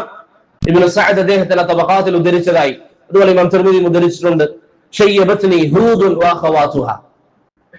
നിങ്ങൾക്കറിയാം നബി സല്ലല്ലാഹു അലൈഹി വസല്ലമയുടെ താടിരോമങ്ങൾ, വളരെ ചുരുക്കം ചില താടിരോമങ്ങൾ മാത്രമാണ് അവിടുത്തെ നരബാധിച്ചിരുന്നത്. നബി സല്ലല്ലാഹു അലൈഹി വസല്ലം പറയുന്നു, എനിക്ക് നരബാധിപ്പിച്ചത് ഹൂദ് സൂറത്തും അതുപോലുള്ള മറ്റു സൂറത്തുകളുമാണ്. ചില റിവായത്തുകളിൽ സൂറത്തുൽ വാഖിഅ പോലെ, സൂറത്തുൽ മുർസലാത്ത് പോലെ, അമ്മ യതസാഅലുൻ പോലെ, ഇദ ശംസു കുവിറത് എന്ന സൂറത്ത് പോലുള്ള സൂറത്തുകളാണ് എനിക്ക് നരബാധിപ്പിച്ചത് എന്ന് റസൂലുള്ളാഹി സ്വല്ലല്ലാഹു അലൈഹി വസല്ലം പറഞ്ഞു. ഇമാം ഖുർത്തുബി റഹിമഹുല്ലാഹ് അദ്ദേഹത്തിന്റെ അൽ ജാമിഇൽ ഇതിനെ വിശദീകരിച്ചുകൊണ്ട് പറഞ്ഞതായി കാണാം. ചിലർ പറഞ്ഞിട്ടുണ്ട്, സൂറത്ത് ഹൂദിലെ ഏതായത്താണ് പ്രവാചകനെ നരബാധിപ്പിച്ചത്? ഏതായത്തായിരുന്നു? സൂറത്ത് ഹൂദിൽ നിങ്ങൾ നോക്കിയാൽ മുൻകഴിഞ്ഞ സമുദായങ്ങളെ കുറിച്ചുള്ള പരാമർശങ്ങളുണ്ട്. അല്ലെങ്കിൽ ഈ പറയപ്പെട്ട സൂറത്തുകളിൽ മുൻകഴിഞ്ഞ സമൂഹത്തിന് വന്നിരിക്കുന്ന ശിക്ഷകൾ, അള്ളാഹുവിന്റെ കൽപ്പനകൾ പാലിക്കാതെ അതിൽ നിന്ന് മാറിയപ്പോൾ അവർക്ക് സംഭവിച്ചിരിക്കുന്ന വിപത്തുകൾ, അതിനെക്കുറിച്ചുള്ള പരാമർശങ്ങൾ ഈ സൂറത്തുകളിലുണ്ട്. ഇമാം ഖുർത്തുബി റഹിമഹുല്ലാഹ് പറയുന്നു, നബി സല്ലല്ലാഹു അലൈഹി വസല്ലമക്ക് ഇതിൽ നിന്ന് നരബാധിപ്പിച്ചത് ഫസ്തഖിം കമാ ഉമിർത് എന്ന് പറഞ്ഞ ആയത്താണ്. അഥവാ പ്രവാചകരെ, താങ്കളോട് കൽപ്പിക്കപ്പെട്ടത് എന്താണോ അതിൽ താങ്കൾ ഉറച്ചു നിൽക്കണം, മാറാൻ പാടില്ല, അതിൽ ഉറച്ചു നിൽക്കണം. ആരോടാ പറയുന്നത്? നബി സല്ലല്ലാഹു അലൈഹി വസല്ലമയോട് അല്ലാഹുവിന്റെ നിർദ്ദേശം, അതിൽ പ്രവാചകരെ താങ്കൾ ഉറച്ചു നിൽക്കണം. ഈ ആയത്താണ് പ്രവാചകന്റെ താടിരോമങ്ങൾക്ക് നരബാധിപ്പിച്ചത് എന്ന് ഖുർത്തുബി റഹിമഹുല്ലാഹ് ചില പണ്ഡിതന്മാരിൽ ഉദ്ധരിക്കുകയാണ്. ദീനിൽ ഉറച്ചു നിൽക്കണം എന്ന ആയത്ത് നബി സല്ലല്ലാഹു അലൈഹി വസല്ലമക്ക് നരബാധിപ്പിച്ചു എന്ന്. എന്റെ പ്രിയപ്പെട്ട സഹോദരങ്ങൾ ചിന്തിക്കണം, വിഷയം വളരെ ഗൗരവപ്പെട്ടതാണ്. അള്ളാഹുവിന്റെ റസൂലിനെ നരബാധിപ്പിച്ചെങ്കിൽ, അവിടത്തേക്ക് ഇത്രയേറെ ചിന്ത കൊണ്ടുവന്നെങ്കിൽ, ദീനിൽ ഉറച്ചു നിൽക്കുക എന്ന് പറയുന്നത് വളരെ പ്രധാനപ്പെട്ട കാര്യമാണ്. മഹാനായ ഇബ്രാഹിം, അള്ളാഹുവിന്റെ ഏറ്റവും പ്രിയപ്പെട്ട രണ്ടാളുകൾ ആരൊക്കെയാണ്? ഇബ്രാഹിം അലൈഹിസ്സലാമും മുഹമ്മദ് സല്ലല്ലാഹു അലൈഹി വസല്ലമയും. അതിൽ മുഹമ്മദ് സല്ലല്ലാഹു അലൈഹി വസല്ലം അവിടത്തേക്ക് നരബാധിച്ചത് ഈ ഒരു കാരണത്താലാണ്. ഇനി ഇബ്രാഹിം നബിയുടെ ചരിത്രം നിങ്ങൾ നോക്കൂ. അദ്ദേഹത്തിന്റെ ദുആ എന്തായിരുന്നു? റബ്ബി ജുനുബ്നി വബനിയ അൻ നഅ്ബുദൽ അസ്നാം. ഖലീലുല്ലാഹ്, അല്ലാഹുവിന്റെ ഖലീൽ, അല്ലാഹുവിന്റെ ഉറ്റ കൂട്ടുകാരൻ. ഖലീലിന്റെ പ്രാർത്ഥന എന്താ? അല്ലാഹുവേ, എന്നെയും എന്റെ സമൂഹത്തെയും എന്റെ തലമുറയെയും നീ വിഗ്രഹാരാധനയെ തൊട്ട് നീ കാത്തുരക്ഷിക്കണം. അദ്ദേഹം നബിയാണ്, വിഗ്രഹങ്ങളെ തച്ചുടച്ചവരാണ്. അള്ളാഹുവിന്റെ ദീൻ ഇവിടെ വ്യാപിക്കാൻ എല്ലാ പരിശ്രമങ്ങളും നടത്തിയവരാണ്. അള്ളാഹു ഖലീലായി സ്വീകരിച്ചവരാണ്. ആ പ്രവാചകൻ അദ്ദേഹത്തിന്റെ ദുആ, അള്ളാഹുവേ, എന്റെ സമൂഹം, എന്റെ തലമുറ, അവർക്ക് നീ ഇസ്തിഖാമത്ത് നൽകണം. അതുകൊണ്ടാണ് ഇബ്രാഹിം അത്തൈമി റഹിമഹുല്ലാഹ് പറഞ്ഞത്, വമൻ യഅ്മനുൽ ബലാഅ ബഅദ ഇബ്രാഹിം. ഇബ്രാഹിം നബി അങ്ങനെ ഭയന്നുവെങ്കിൽ ഇന്ന് ആർക്കാണ് നിർഭയരായിരിക്കാൻ സാധിക്കുക? നിർഭയരായി ഇരിക്കാൻ പ്രിയപ്പെട്ടവരെ നമുക്ക് എങ്ങനെയാണ് സാധിക്കുക? നബി സല്ലല്ലാഹു അലൈഹി വസല്ലമയുടെ താടി രോമങ്ങൾക്ക് നരബാധിക്കുന്നു. ഖലീലുല്ലാഹി ഇബ്രാഹിം അലൈഹിസ്സലാത്തു വസ്സലാം അല്ലാഹുവോട് ദുആ ചെയ്യുന്നു. നമ്മൾ പല മുസ്ലിമീങ്ങൾ, നമ്മളിൽ ചില ആളുകൾ ഇതാ നിർഭയരായി നമ്മൾ ഇങ്ങനെ ജീവിക്കുകയാണ്. നമ്മുടെ ആവശ്യങ്ങൾക്ക് ബിദ്അഇകളാണോ അല്ലെങ്കിൽ ഹവയുടെ ആളുകളാണോ എന്നൊന്നും നോട്ടമില്ലാതെ അവരുമായി നമ്മൾ സഹകരിക്കുകയാണ്. നമ്മുടെ മക്കളെ അവരിലേക്ക് നമ്മൾ വിട്ടയക്കുകയാണ്. നമ്മുടെ മക്കളെ അവരുടെ കൈകളിലേക്ക് നമ്മൾ കൊടുക്കുകയാണ്. എങ്ങനെയുള്ള ആളുകൾ? അള്ളാഹുവിന്റെ ദീനിൽ കളിക്കുന്നവർ, അള്ളാഹുവിന്റെ ദീനിനെ വെച്ചുകൊണ്ട് അതിനെ ദുർവ്യാഖ്യാനിക്കുന്നവർ, അള്ളാഹുവിന്റെ ദീനിന് വില നൽകാത്തവർ. അവരുടെ അരികിലേക്ക് നമ്മുടെ മക്കളെ നമ്മൾ അയക്കുമ്പോൾ, അവരിലേക്ക് നമ്മൾ പോകുമ്പോൾ, നമ്മുടെ ദീനി സദസ്സുകൾ, അവരുടെ സദസ്സുകളിൽ നമ്മൾ പങ്കെടുക്കുമ്പോൾ, പ്രിയപ്പെട്ടവരെ, വിഷയം വളരെ ഗൗരവമാണ്. ഇബ്നു ഉമറിന്റെ മാതൃക നമുക്കുണ്ട്. അന്നഹും ബുറാഉ മിന്നി. അങ്ങനെ പറയുന്ന ബിദ്അത്തിന്റെ ആളുകളുമായി നമുക്ക് യാതൊരു ബന്ധവുമില്ല. ഇമാം ഇബ്നു ബത്തൂഹ റഹിമഹുല്ലാഹ് അദ്ദേഹത്തിന്റെ അൽ ഇബാനത്തുൽ കുബ്രയിൽ അദ്ദേഹം പറഞ്ഞതായി കാണാം, ചില ആളുകളുണ്ട്, അവരുടെ വിചാരം എന്താണ്? അവരുടെ വിചാരം, എനിക്ക് അത്യാവശ്യ കാര്യങ്ങളൊക്കെ അറിയാം, അതുകൊണ്ട് ഞാൻ എവിടെ പോയാലും ഞാൻ പ്രത്യേകിച്ച് ഒന്നും ആവാനില്ല, എനിക്ക് കാര്യങ്ങൾ മനസ്സിലാക്കാനുള്ള കഴിവുണ്ട്. അതാണ് പലരുടെയും ധാരണ. പക്ഷെ ഏത് സമയത്താണ് നമ്മുടെ ഹൃദയത്തെ പിശാച് മാറ്റുന്നത് എന്ന് നമുക്കറിയില്ല. പിശാചിന്റെ വസാവിസുകൾ നമ്മുടെ മനസ്സുകളിലേക്ക് കടന്നു കയറി കഴിഞ്ഞാൽ പ്രിയപ്പെട്ടവരെ അതിനെ നിയന്ത്രിക്കുക എന്ന് പറയുന്നത് പ്രയാസമുള്ള കാര്യമാണ്. അതുകൊണ്ട് എത്രയെത്ര ചരിത്രങ്ങൾ നമുക്ക് മുമ്പിൽ പാഠമായിട്ടുണ്ട്. എത്രയെത്ര ചരിത്രങ്ങൾ മുൻഗാമികളുടെ കാലം മുതൽ ഇന്ന് നമ്മൾ ജീവിക്കുന്ന കേരളത്തിൽ വരെ എത്രയെത്ര ഉദാഹരണങ്ങളുണ്ട്. അഹ്ലുസുന്നയുടെ മനഹജിൽ ഉണ്ടായിരുന്ന ആളുകൾ പിന്നീട് തെറ്റിപ്പോവുക ഇതിന്റെ സാരാ കാര്യമാണോ? സ്വർഗവും നരകമാണ് വിഷയം. സ്വർഗത്തിലേക്ക് പോകേണ്ട ഒരുവൻ അവന്റെ ചില ചെയ്തികൾ കാരണത്താൽ കാലാകാലം നരകത്തിലേക്ക്. നമ്മൾ പലപ്പോഴും, ഞാൻ നേരത്തെ പറഞ്ഞതുപോലെ, ഈ ഹദീസുകൾ ആയാത്തുകളൊക്കെ കേൾക്കുമ്പോൾ അതിന്റെ ബാഹ്യമായി നമ്മൾ ഇങ്ങനെ ചിന്തിക്കാം, നരകത്തിൽ ശിക്ഷയുണ്ട്, നരകത്തിൽ ഇങ്ങനെയുള്ള അദാബുകളുണ്ട്, നമ്മൾ ഈ നരകത്തിൽ പോകേണ്ടി വരും എന്ന ഭയാനകമായ ഒരു സാഹചര്യം. സഹാബത്ത് ഭയന്ന നരകം. നബി സല്ലല്ലാഹു അലൈഹി വസല്ലമയുടെ അരികിൽ വന്ന് സഹാബികൾ എങ്ങനെയെങ്കിലും സ്വർഗത്തിൽ പ്രവേശിക്കാനുള്ള മാർഗമെന്ന് പറഞ്ഞു തരണം പ്രവാചകരെ എന്ന് നബി സല്ലല്ലാഹു അലൈഹി വസല്ലമയുടെ അരികിൽ വന്ന് സഹാബികൾ പറഞ്ഞു. എന്തുകൊണ്ടാ? നരകത്തെ അവർക്ക് ഭയമായിരുന്നു. നരകം എന്ന് പറയുന്നത് പ്രിയപ്പെട്ടവരെ ഭയാനകമാണ്. അള്ളാഹുവിന്റെ അദാബ് എന്ന് പറയുന്നത്, അള്ളാഹു പറഞ്ഞതുപോലെ വലാ യുഅദ്ദിബു അദാബഹു അഹദ്, അള്ളാഹു ശിക്ഷിക്കുന്നത് പോലെ ഒരാളും ശിക്ഷിക്കുകയില്ല. അത്രയും കഠിനമായ ശിക്ഷ നരകത്തിൽ നമ്മെ കാത്തിരിക്കുന്നു. നരകത്തിലാണ് നമ്മുടെ വാസസ്ഥലമെങ്കിൽ. അതുകൊണ്ട് വിഷയം നിസാരമല്ല. ദീന് വെച്ചുകൊണ്ടുള്ള കളി എന്ന് പറയുന്നത് പ്രിയപ്പെട്ടവരെ ഒരു കാരണവശാലും നമ്മളിൽ നിന്നുണ്ടാവാൻ പാടില്ല. അബ്ദുല്ലാ അൽ ഖസീമി നിങ്ങൾക്കറിയാം, സൗദി അറേബ്യയിൽ ജീവിച്ച ഒരു വലിയ പണ്ഡിതനായിരുന്നു അബ്ദുല്ലാ അൽ ഖസീമി. വലിയ പണ്ഡിതൻ, ബിദ്അത്തുകാർക്കെതിരെ ശക്തമായി സംസാരിച്ചിരുന്നവർ, ഷിയാക്കൾക്കെതിരെ ശക്തമായി മറുപടി പറഞ്ഞവർ. ലുബ്നാനി ഷിയഈ പണ്ഡിതനായ മുഹ്സിൻ അൽ അമീൻ അൽ ആമിലി എന്ന് പറയുന്ന ദമസ്കസിലെ ഷിയാക്കളുടെ ഉത്തരവാദിത്തപ്പെട്ട വ്യക്തി, ഷിയാക്കളുടെ ദീനിയായ കാര്യങ്ങളിൽ, വിഷയങ്ങളിൽ മറുപടി പറയാറുള്ള, അവർക്ക് ഫത്വകൾ നൽകാറുള്ള മുഹ്സിൻ അൽ അമീൻ അൽ ആമിലി എന്ന് പറയുന്ന ലുബ്നാനിയായ ദമസ്കസിൽ ജീവിച്ച വ്യക്തി, അദ്ദേഹം ഇസ്ലാമിനെതിരെ ഒരു ആരോപണം പറഞ്ഞു. അതിന് മറുപടി പറഞ്ഞതാരാ? അബ്ദുല്ലാ അൽ ഖസീമി. അതിന് മറുപടിയായി ഗ്രന്ഥങ്ങൾ എഴുതി, 1-2 വാള്യങ്ങൾ വെച്ചുകൊണ്ട് മറുപടി എഴുതി. പിന്നീട് നിരീശ്വരവാദികളിൽ ചിലർ നബി സല്ലല്ലാഹു അലൈഹി വസല്ലമയുടെ ഹദീസുകൾക്കെതിരെ അതിൽ വൈരുദ്ധ്യമുണ്ടെന്ന് പറയുന്നു. അതിന് അബ്ദുല്ലാ അൽ ഖസീമിയുടെ അടുത്ത കിതാബ്, അടുത്ത മറുപടി വന്നു. ഇങ്ങനെ ഷിയാക്കൾക്കെതിരെ, നിരീശ്വരവാദികൾക്കെതിരെ അബ്ദുല്ലാ അൽ ഖസീമിയുടെ ഗ്രന്ഥങ്ങൾ വന്നു. പക്ഷേ അദ്ദേഹത്തിന്റെ മനസ്സിന്, അദ്ദേഹം ചില സാഹചര്യങ്ങളിലൊക്കെ അദ്ദേഹം ഈ ചെയ്യുന്ന കാര്യങ്ങൾ, മറുപടികളൊക്കെ പറയുമ്പോൾ അദ്ദേഹത്തിന് ഒരു തോന്നൽ, ഞാൻ അത്യാവശ്യം തിരക്കേടില്ല, എനിക്ക് ഈ കാര്യങ്ങളൊക്കെ അറിയാം. വലിയ പണ്ഡിതൻ, കിതാബുകൾ എഴുതിയ, ബിദ്അത്തിന്റെ ആളുകൾക്ക്, ഷിയാക്കൾക്കും മറ്റും മറുപടി എഴുതിയ ആ വ്യക്തി, അദ്ദേഹത്തിന്റെ മനസ്സിലൊരു തോന്നൽ, ഞാൻ അത്യാവശ്യം തിരക്കേടില്ലാത്ത വ്യക്തിയാണ്, എനിക്ക് അത്യാവശ്യം കാര്യങ്ങളൊക്കെ അറിയാം. പിന്നെ അദ്ദേഹം ബിദ്അത്തിന്റെ ആളുകളുടെ പിന്നാലെ പോകാൻ തുടങ്ങി, അവരുടെ സംസാരങ്ങൾ വായിക്കാൻ തുടങ്ങി. അവസാനം സംഭവിച്ചത് എന്താണ്? നിരീശ്വരവാദിയായിക്കൊണ്ട് മരണപ്പെട്ടു. നിരീശ്വരവാദിയായിക്കൊണ്ട് മരണപ്പെട്ടു. സല്ലല്ലാഹു അലൈഹി വസല്ലം. അല്ലാഹു നമുക്ക് എല്ലാവർക്കും സലാമത്ത് നൽകുമാറാകട്ടെ. അതുകൊണ്ട് പ്രിയപ്പെട്ടവരെ, ദീനിൽ ഉറച്ചു നിൽക്കുക എന്ന് പറയുന്നത് വളരെ പ്രധാനപ്പെട്ട കാര്യമാണ്. നമ്മൾ അറിയാതെ നമ്മുടെ ഹൃദയം തെറ്റിപ്പോയാൽ, നമ്മൾ അറിയാതെ ഈ മാർഗത്തിൽ നിന്ന് മാറിപ്പോയാൽ അതിന്റെ നഷ്ടം നമുക്കാണ്, അതിന്റെ നഷ്ടം നമുക്കാണ്. അതുകൊണ്ട് ആരുടെ കൂടെ സഹവസിക്കുന്നു വ്യക്തമായ ബോധ്യം വേണം, ആരുടെ കൂടെ ഇരിക്കുന്നു വ്യക്തമായ ബോധ്യം വേണം, ആരിൽ നിന്ന് കേൾക്കുന്നു വ്യക്തമായ ബോധ്യം വേണം. മുഹമ്മദ് ബിൻ സീരീൻ റഹിമഹുല്ലാഹ് പറഞ്ഞതായി സഹീഹ് മുസ്ലിമിന്റെ മുഖദ്ദിമയിൽ കാണാം, ഇന്ന ഹാദൽ ഇൽമ ദീൻ, ഇത് അല്ലാഹുവിന്റെ ദീനാണ്, നിങ്ങൾ ഈ പഠിക്കുന്ന വിജ്ഞാനം. ഫൻദുറു അമ്മൻ തഅഖുദൂന ദീനകും, ആരിൽ നിന്ന് നിങ്ങൾ പഠിക്കുന്നു അത് നിങ്ങൾ നോക്കുക. ആരിൽ നിന്ന് പഠിക്കുന്നു? അഹ്ലുസുന്നയിൽ നിന്നാണോ പഠിക്കുന്നത്? അതല്ലാതെ ചില ബിദ്അത്തിന്റെ ആളുകൾ പറയുന്നത് പോലെ ആരെയും കേൾക്കാം, ആരിലേക്കും ഇരിക്കാം, ആരുടെ ദർസുകളും കേൾക്കാം. ഇത് അഹ്ലുസുന്നത്ത് വൽ ജമാഅത്തിന്റെ ഇജ്മാഇനെതിരാണ്. അഹ്ലുസുന്നയുടെ ഒരു ആലിം പോലും ഇത് പറഞ്ഞിട്ടില്ല. അങ്ങനെ കേൾക്കാനും പാടില്ല. കേൾക്കുന്നത് അഹ്ലുസുന്നയുടെ ദുറൂസുകളായിരിക്കണം. കാരണം നമുക്കറിയില്ല നമ്മുടെ ഹൃദയത്തെ ആരാണ് റാഞ്ചുക എന്നുള്ളത്. ചില തെറ്റുകൾ നമുക്ക് മനസ്സിലാക്കാൻ സാധിക്കണമെന്നില്ല. ചില തെറ്റുകൾ ഇത് തെറ്റാണ് എന്ന് നമുക്ക് മനസ്സിലാക്കാൻ സാധിക്കണമെന്നില്ല. ഒരു ഉദാഹരണം ഞാൻ പറയാം. സമഖ്ശരി മുഅ്തസിലി പണ്ഡിതനാണ്. അദ്ദേഹത്തിന് ഖുർആനിന്റെ തഫ്സീറുണ്ട്. അദ്ദേഹം ചില ആയത്തുകൾ വിശദീകരിക്കുമ്പോൾ അദ്ദേഹം പറഞ്ഞതായി കാണാം, ഒരു വിശ്വാസിക്ക് ലഭിക്കുന്ന ഏറ്റവും വലിയ സൗഭാഗ്യം അത് സ്വർഗമാണ്. ഇത് നിങ്ങൾ വായിച്ചാൽ ഇത് ശരിയാണോ തെറ്റാണോ? ഇത് ശരിയാണോ തെറ്റാണോ? തെറ്റാണ്. ഒരു വിശ്വാസിക്ക് ലഭിക്കുന്ന ഏറ്റവും വലിയ സൗഭാഗ്യം സ്വർഗമാണോ? അല്ല, അള്ളാഹുവിലേക്കുള്ള നോട്ടമാണ്. ഈ മുഅ്തസിലി ഇത് പറഞ്ഞത് എന്തിനാണ്? അള്ളാഹുവിനെ കാണുമെന്ന അഖീദ നിഷേധിക്കുന്നവരാണ് മുഅ്തസിലിയാക്കൾ. അപ്പോൾ മുസ്ലിമീങ്ങളുടെ മനസ്സിൽ അയാൾ നടാൻ വേണ്ടി ഉദ്ദേശിക്കുന്ന അഖീദ എന്താണ്? അള്ളാഹുവിനെ കാണുമെന്ന അഖീദ നിഷേധിക്കാൻ. ഒരു മുസ്ലിമിനോട് ചോദിച്ചാൽ നിനക്ക് ഏറ്റവും വലിയ അനുഗ്രഹം ഏതാണെന്ന് ചോദിച്ചാൽ അയാളുടെ മറുപടി എന്താവണം? സ്വർഗമാണെന്നാവണം, അള്ളാഹുവിനെ കാണൽ എന്നാവരുത്. അതാണ് അയാളുടെ ഉദ്ദേശം. ഒരു സാധാരണക്കാരൻ ഇത് വായിച്ചു പഠിച്ചാൽ, അയാൾക്ക് എങ്ങനെയാണ് അള്ളാഹുവിനെ കാണുക എന്നൊരു അഖീദയെ കുറിച്ച് ബോധ്യം ഉണ്ടാവുക? അപ്പൊ ബിദ്അത്തുകാരുടെ സംസാരങ്ങൾ വായിക്കരുത് എന്ന് അഹ്ലുസുന്ന പറയുന്നത് എന്തുകൊണ്ടാണ്? ഇത് തെറ്റാണ് എന്ന് മനസ്സിലാക്കാനുള്ള വിജ്ഞാനം ഒരുപക്ഷെ നമുക്ക് ഉണ്ടാകണമെന്നില്ല. നമ്മളൊരു പക്ഷേ കരുതും നമുക്കിതറിയാം, കാര്യങ്ങൾ നമുക്ക് മനസ്സിലാകും. നമുക്കറിയില്ല എങ്ങനെയാണ് ശുബഹത്തുകൾ വരുന്നത്. അതുകൊണ്ടാണ് ഹാഫിദ് ദഹബിയെ പോലുള്ളവർ പറഞ്ഞത്, അശ്ശുബഹു ഖത്താഫ, ശുബഹത്തുകൾ എന്ന് പറയുന്നത് ഹൃദയത്തെ റാഞ്ചുന്നതാണ്. വൽ ഖുലൂബു ദഈഫ, നമ്മുടെ ഹൃദയങ്ങൾ എന്ന് പറയുന്നത് ദുർബലമാണ്. ഹൃദയങ്ങൾ ദുർബലമാണ്, പിടിച്ചു നിൽക്കുക എന്ന് പറയുന്നത് പ്രയാസമാണ്.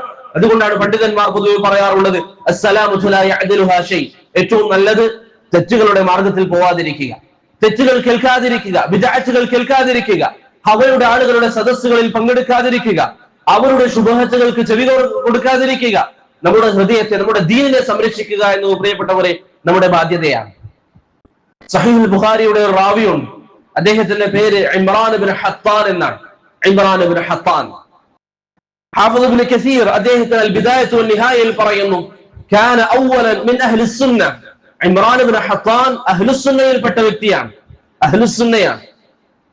അദ്ദേഹം ഒരിക്കൽ ഖാരിജിയത്തിൽപ്പെട്ട, ഖവാരിജുകളിൽപ്പെട്ട ഒരു പെൺകുട്ടിയെ, ഭംഗിയുള്ള ഒരു പെൺകുട്ടിയെ കണ്ടപ്പോൾ അദ്ദേഹത്തിന് ഇഷ്ടം തോന്നി.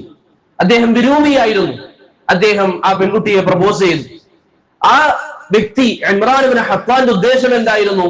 ആ പെൺകുട്ടിയെ മാറ്റാം, അവരെ അഹ്ലുസുന്നയുടെ അഖീദയിലേക്ക് കൊണ്ടുവരാം.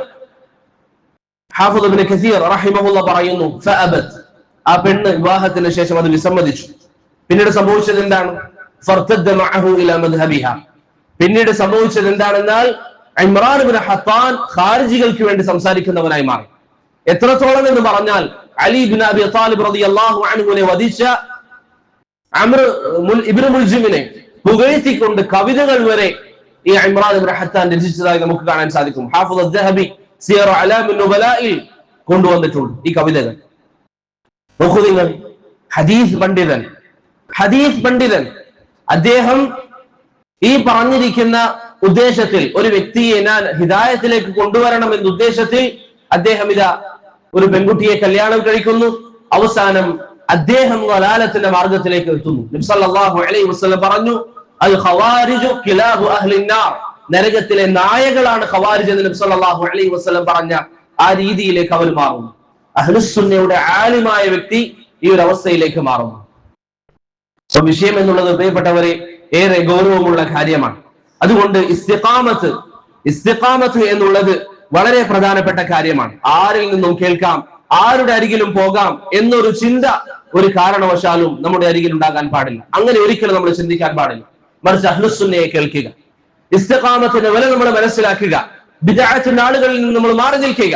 അള്ളാഹു സൂറത്തുൽ മുജാദിലയിൽ പറഞ്ഞതുപോലെ ഈ വാക്കുകൾ, അള്ളാഹുവിന്റെ വാക്ക് നിങ്ങൾ ശരിക്കും ശ്രദ്ധിക്കുക.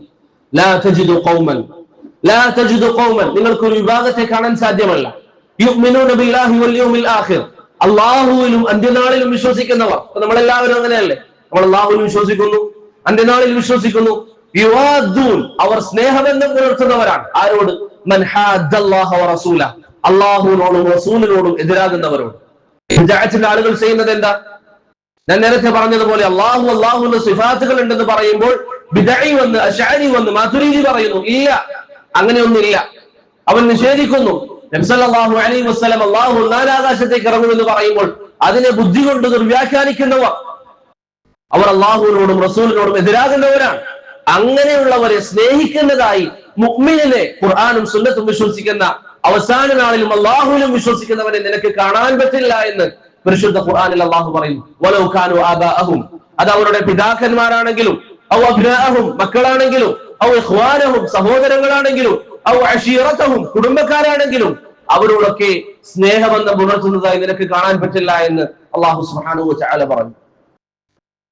ഇമാം ഔസാഇ റഹിമഹുല്ലാഹ്, ഇമാം അഹ്ലി ശ്യാം, അദ്ദേഹത്തോട് ഒരിക്കൽ ചോദിക്കപ്പെട്ടു, ഇന്ന റജുലൻ യഖൂൽ, ഒരാളുണ്ട്, അയാൾ പറയുന്നത് ഉജാലിസു അഹ്ലസ്സുന്ന വ ഉജാലിസു അഹ്ലൽ ബിദ്അ, ഞാനിതാ ബിദ്അത്തുകാരുടെ കൂടെയും ഇരിക്കും, അഹ്ലുസ്സുന്നയുടെ കൂടെയും ഇരിക്കും, ഞാൻ എല്ലാവരുടെ ദർശനയിലിരിക്കും. ചില ആൾ അങ്ങനെയാണല്ലോ, നമ്മൾ ഇവിടെയും വരും, അഹ്ലുസ്സുന്നയുടെ അരികിലും വരും, ബിദ്അത്തിന്റെ ആളുകളുടെ അരികിലേക്ക് പോകും.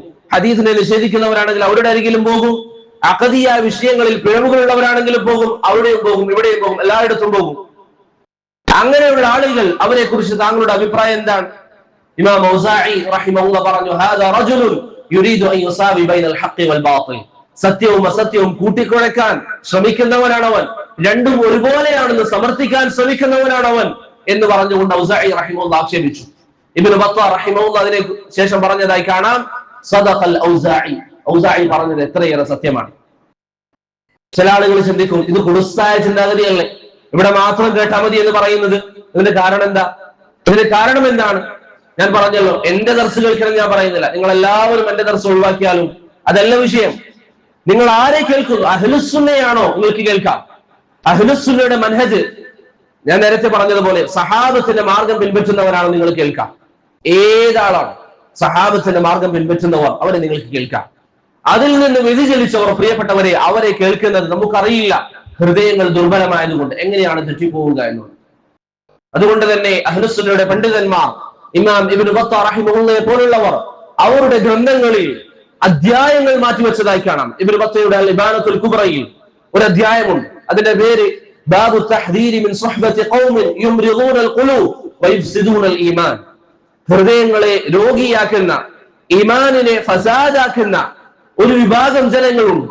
ബിദ്അത്തിന്റെ ആളുകൾ, ഹവയുടെ ആളുകൾ, അവരുമായി സുഹബത്ത് ചെയ്യുന്നതിനെ, അവരുമായി സഹവസിക്കുന്നതിനെ തൊട്ട് താക്കീത് ചെയ്യുന്ന അധ്യായം എന്ന് പറഞ്ഞൊരു അധ്യായം തന്നെ ഇബ്നു ബത്താഹ് റഹിമഹുല്ലാഹ് കൊണ്ടുവന്നതായി കാണാം. 150ഓളം പണ്ഡിതന്മാരിൽ നിന്ന് 150-ലധികം ഉദ്ധരണികൾ ഇബ്നു ബത്താഹ് റഹിമഹുല്ലാഹ് അതിൽ ഉദ്ധരിക്കുന്നു. 4-ാം നൂറ്റാണ്ടിലാണ് ഇബ്നു ബത്താഹ് ജീവിച്ചത്. അതിനു മുമ്പ് ജീവിച്ചിരുന്ന നൂറ്റാണ്ടുകളിലെ 150ഓളം പണ്ഡിതന്മാർ അവരുടെ ഉദ്ധരണികൾ ആ കിതാബിൽ നിങ്ങൾക്ക് കാണാം. എന്തുകൊണ്ടാണ് അഹ്ലുസ്സുന്നയുടെ ഉലമാക്കൾ ഈ വിഷയം ഇങ്ങനെ എടുത്തു പറഞ്ഞത്? ഇബ്നു അബ്ബാസ് റളിയല്ലാഹു അൻഹു പറഞ്ഞത് അതിൽ കാണാം, ലാ തുജാലിസു അഹ്ലൽ അഹ്വാ, ഹവയുടെ ആളുകളുടെ കൂടെ നിങ്ങൾ ഇരിക്കാൻ പാടില്ല. ഹവ എന്ന് പറഞ്ഞാൽ ദേഹേച്ഛയുടെ ആളുകൾ, ഖുർആനും സുന്നത്തും അവരുടെ ഇച്ഛയനുസരിച്ച് വിശ്വസിക്കുന്നവർ, അള്ളാഹുവിന്റെ സിഫാത്തുകൾ നിഷേധിക്കും. എന്താ കാരണം? എന്റെ ബുദ്ധിക്ക് യോജിക്കുന്നില്ല. ഗസാലി അൽ ഇഖ്തിസാദിൽ പറഞ്ഞതുപോലെ ഖുർആനും സുന്നത്തും പറഞ്ഞ കാര്യങ്ങൾ നമ്മുടെ ബുദ്ധിയുമായി താരതമ്യം ചെയ്ത് നോക്കുക. ബുദ്ധി അംഗീകരിച്ചാൽ അതിനെ സ്വീകരിക്കുക, ബുദ്ധി തള്ളിയാൽ അതിനെ ഒഴിവാക്കുക. ഈ വിശ്വാസം പറയുന്നവർ ഇബ്നു അബ്ബാസ് റളിയല്ലാഹു അൻഹു പറയുന്നു, ലാ തുജാലിസു അഹ്ലൽ അഹ്വാ, ഹവയുടെ ആളുകളിൽ നിങ്ങൾ കേൾക്കാൻ പാടില്ല. നബി സല്ലല്ലാഹു അലൈഹി വസല്ലമയുടെ ഹദീസിനെ പരിഹസിച്ചവർ, ഞാൻ നേരത്തെ പറഞ്ഞ ഹദീസുകൾ ഏതും നിങ്ങൾ എടുക്കും, പല്ലിയെ കൊന്നാൽ പ്രതിഫലമുണ്ടെന്ന് നബി സല്ലല്ലാഹു അലൈഹി വസല്ലം അല്ലാഹുവിൽ നിന്ന് വഹീ കിട്ടിയതിന്റെ അടിസ്ഥാനത്തിൽ പറയുമ്പോൾ ഇവൻ ഇവിടെ ഇവന്റെ പൊട്ട ബുദ്ധി വെച്ചുകൊണ്ട് അതിനെ നിഷേധിക്കുന്നു, അവന്റെ ഹവയനുസരിച്ച്. ഇബ്നു അബ്ബാസ് പറയുന്നു, ലാ തുജാലിസു അഹ്ലൽ അഹ്വാ, അഹ്ലുൽ ബിദ്അയുമായി അവരോട് ബന്ധവിച്ഛേദനം നടത്തി ഇബ്നു ഉമർ റളിയല്ലാഹു അൻഹുവിന്റെ മാർഗം ഒഴിവാക്കിക്കൊണ്ട് ബിദ്അത്തിന്റെ ആളുകളോട് സഹകരിച്ച് അവരെ പുകഴ്ത്തുന്ന രൂപത്തിലുള്ള സംസാരങ്ങൾ സംസാരിച്ച് രാപ്പകലില്ലാതെ സലഫി ദഅവത്തിന് ദ്രോഹം ചെയ്തവർ, അവരുമായി സദസ്സുകൾ പങ്കിടുന്നവർ, അങ്ങനെയുള്ള ആളുകൾ ഇബ്നു അബ്ബാസ് റളിയല്ലാഹു അൻഹു പറഞ്ഞു, ലാ തുജാലിസു അഹ്ലൽ അഹ്വാ, ഹവയുടെ ആളുകളുടെ കൂടെ നിങ്ങൾ ഇരിക്കാൻ പാടില്ല. ഫഇന്നഹാ മുംരിദത്തുൽ ലിൽ ഖുലൂബ്, അത് ഹൃദയങ്ങൾക്ക് രോഗമുണ്ടാക്കുന്നതാണ്, ഹൃദയങ്ങൾക്ക് രോഗമുണ്ടാക്കും. അബൂ ഖിലാബ റഹിമഹുല്ലാഹ് പറയുന്നതായി കാണാം, ലാ തുജാലിസു അസ്ഹാബൽ അഹ്വാ, ഹവയുടെ ആളുകളുടെ കൂടെ നിങ്ങൾ ഇരിക്കാൻ പാടില്ല. ഫഇന്നി ലാ ആമനു അൻ യഗ്മിസൂകും ഫീ ളലാലതിഹിം, അവർ അവരുടെ വളാലത്തിൽ വഴികേടിൽ നിങ്ങളെ മുക്കിക്കളയാൻ സാധ്യതയുണ്ട്. ഔ യൽബിസു അലൈക്കും ബഅദ മാ തഅരിഫൂൻ, ശരിക്കും ശ്രദ്ധിക്കാം. അബ്ദുല്ലാഹ് ഇബ്നു സയ്യിദ് അൽ ജർമി റഹിമഹുള്ളയുടെ വാക്കാണ്, അബൂ ഖിലാബയുടെ വാക്കാണ്. നിങ്ങൾക്കറിയുന്ന ചില കാര്യങ്ങൾ അവർ നിങ്ങളെ തെറ്റിദ്ധരിപ്പിക്കും, നിങ്ങൾക്കറിയുന്ന കാര്യങ്ങളിൽ അവർ നിങ്ങളെ തെറ്റിദ്ധാരണ ഉണ്ടാക്കും, അതുകൊണ്ട് നിങ്ങൾ ഇരിക്കാൻ പാടില്ല. മുൻഗാമികളുടെ ചരിത്രങ്ങൾ അതാണ്, മുൻഗാമികളുടെ മാർഗം അതാണ്. രണ്ടാളുകൾ മുഹമ്മദ് ഇബ്നു സീരീന്റെ അരികിലേക്ക് വന്നു.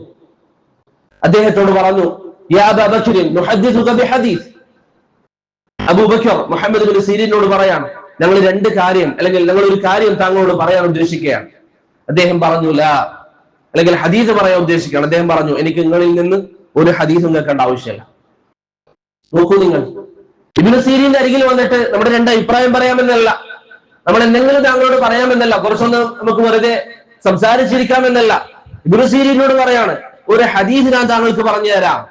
അദ്ദേഹം പറഞ്ഞില്ല, എനിക്ക് കേൾക്കേണ്ട. ശേഷം അവർ പറഞ്ഞു, ഫനഖറഉ അലൈക ആയതൻ മിൻ കിതാബില്ലാഹ്, എന്നാൽ ഖുർആനിൽ നിന്നുള്ള ഒരു ആയത്ത് ഞാൻ താങ്കൾക്ക് ഓതി തരട്ടെ.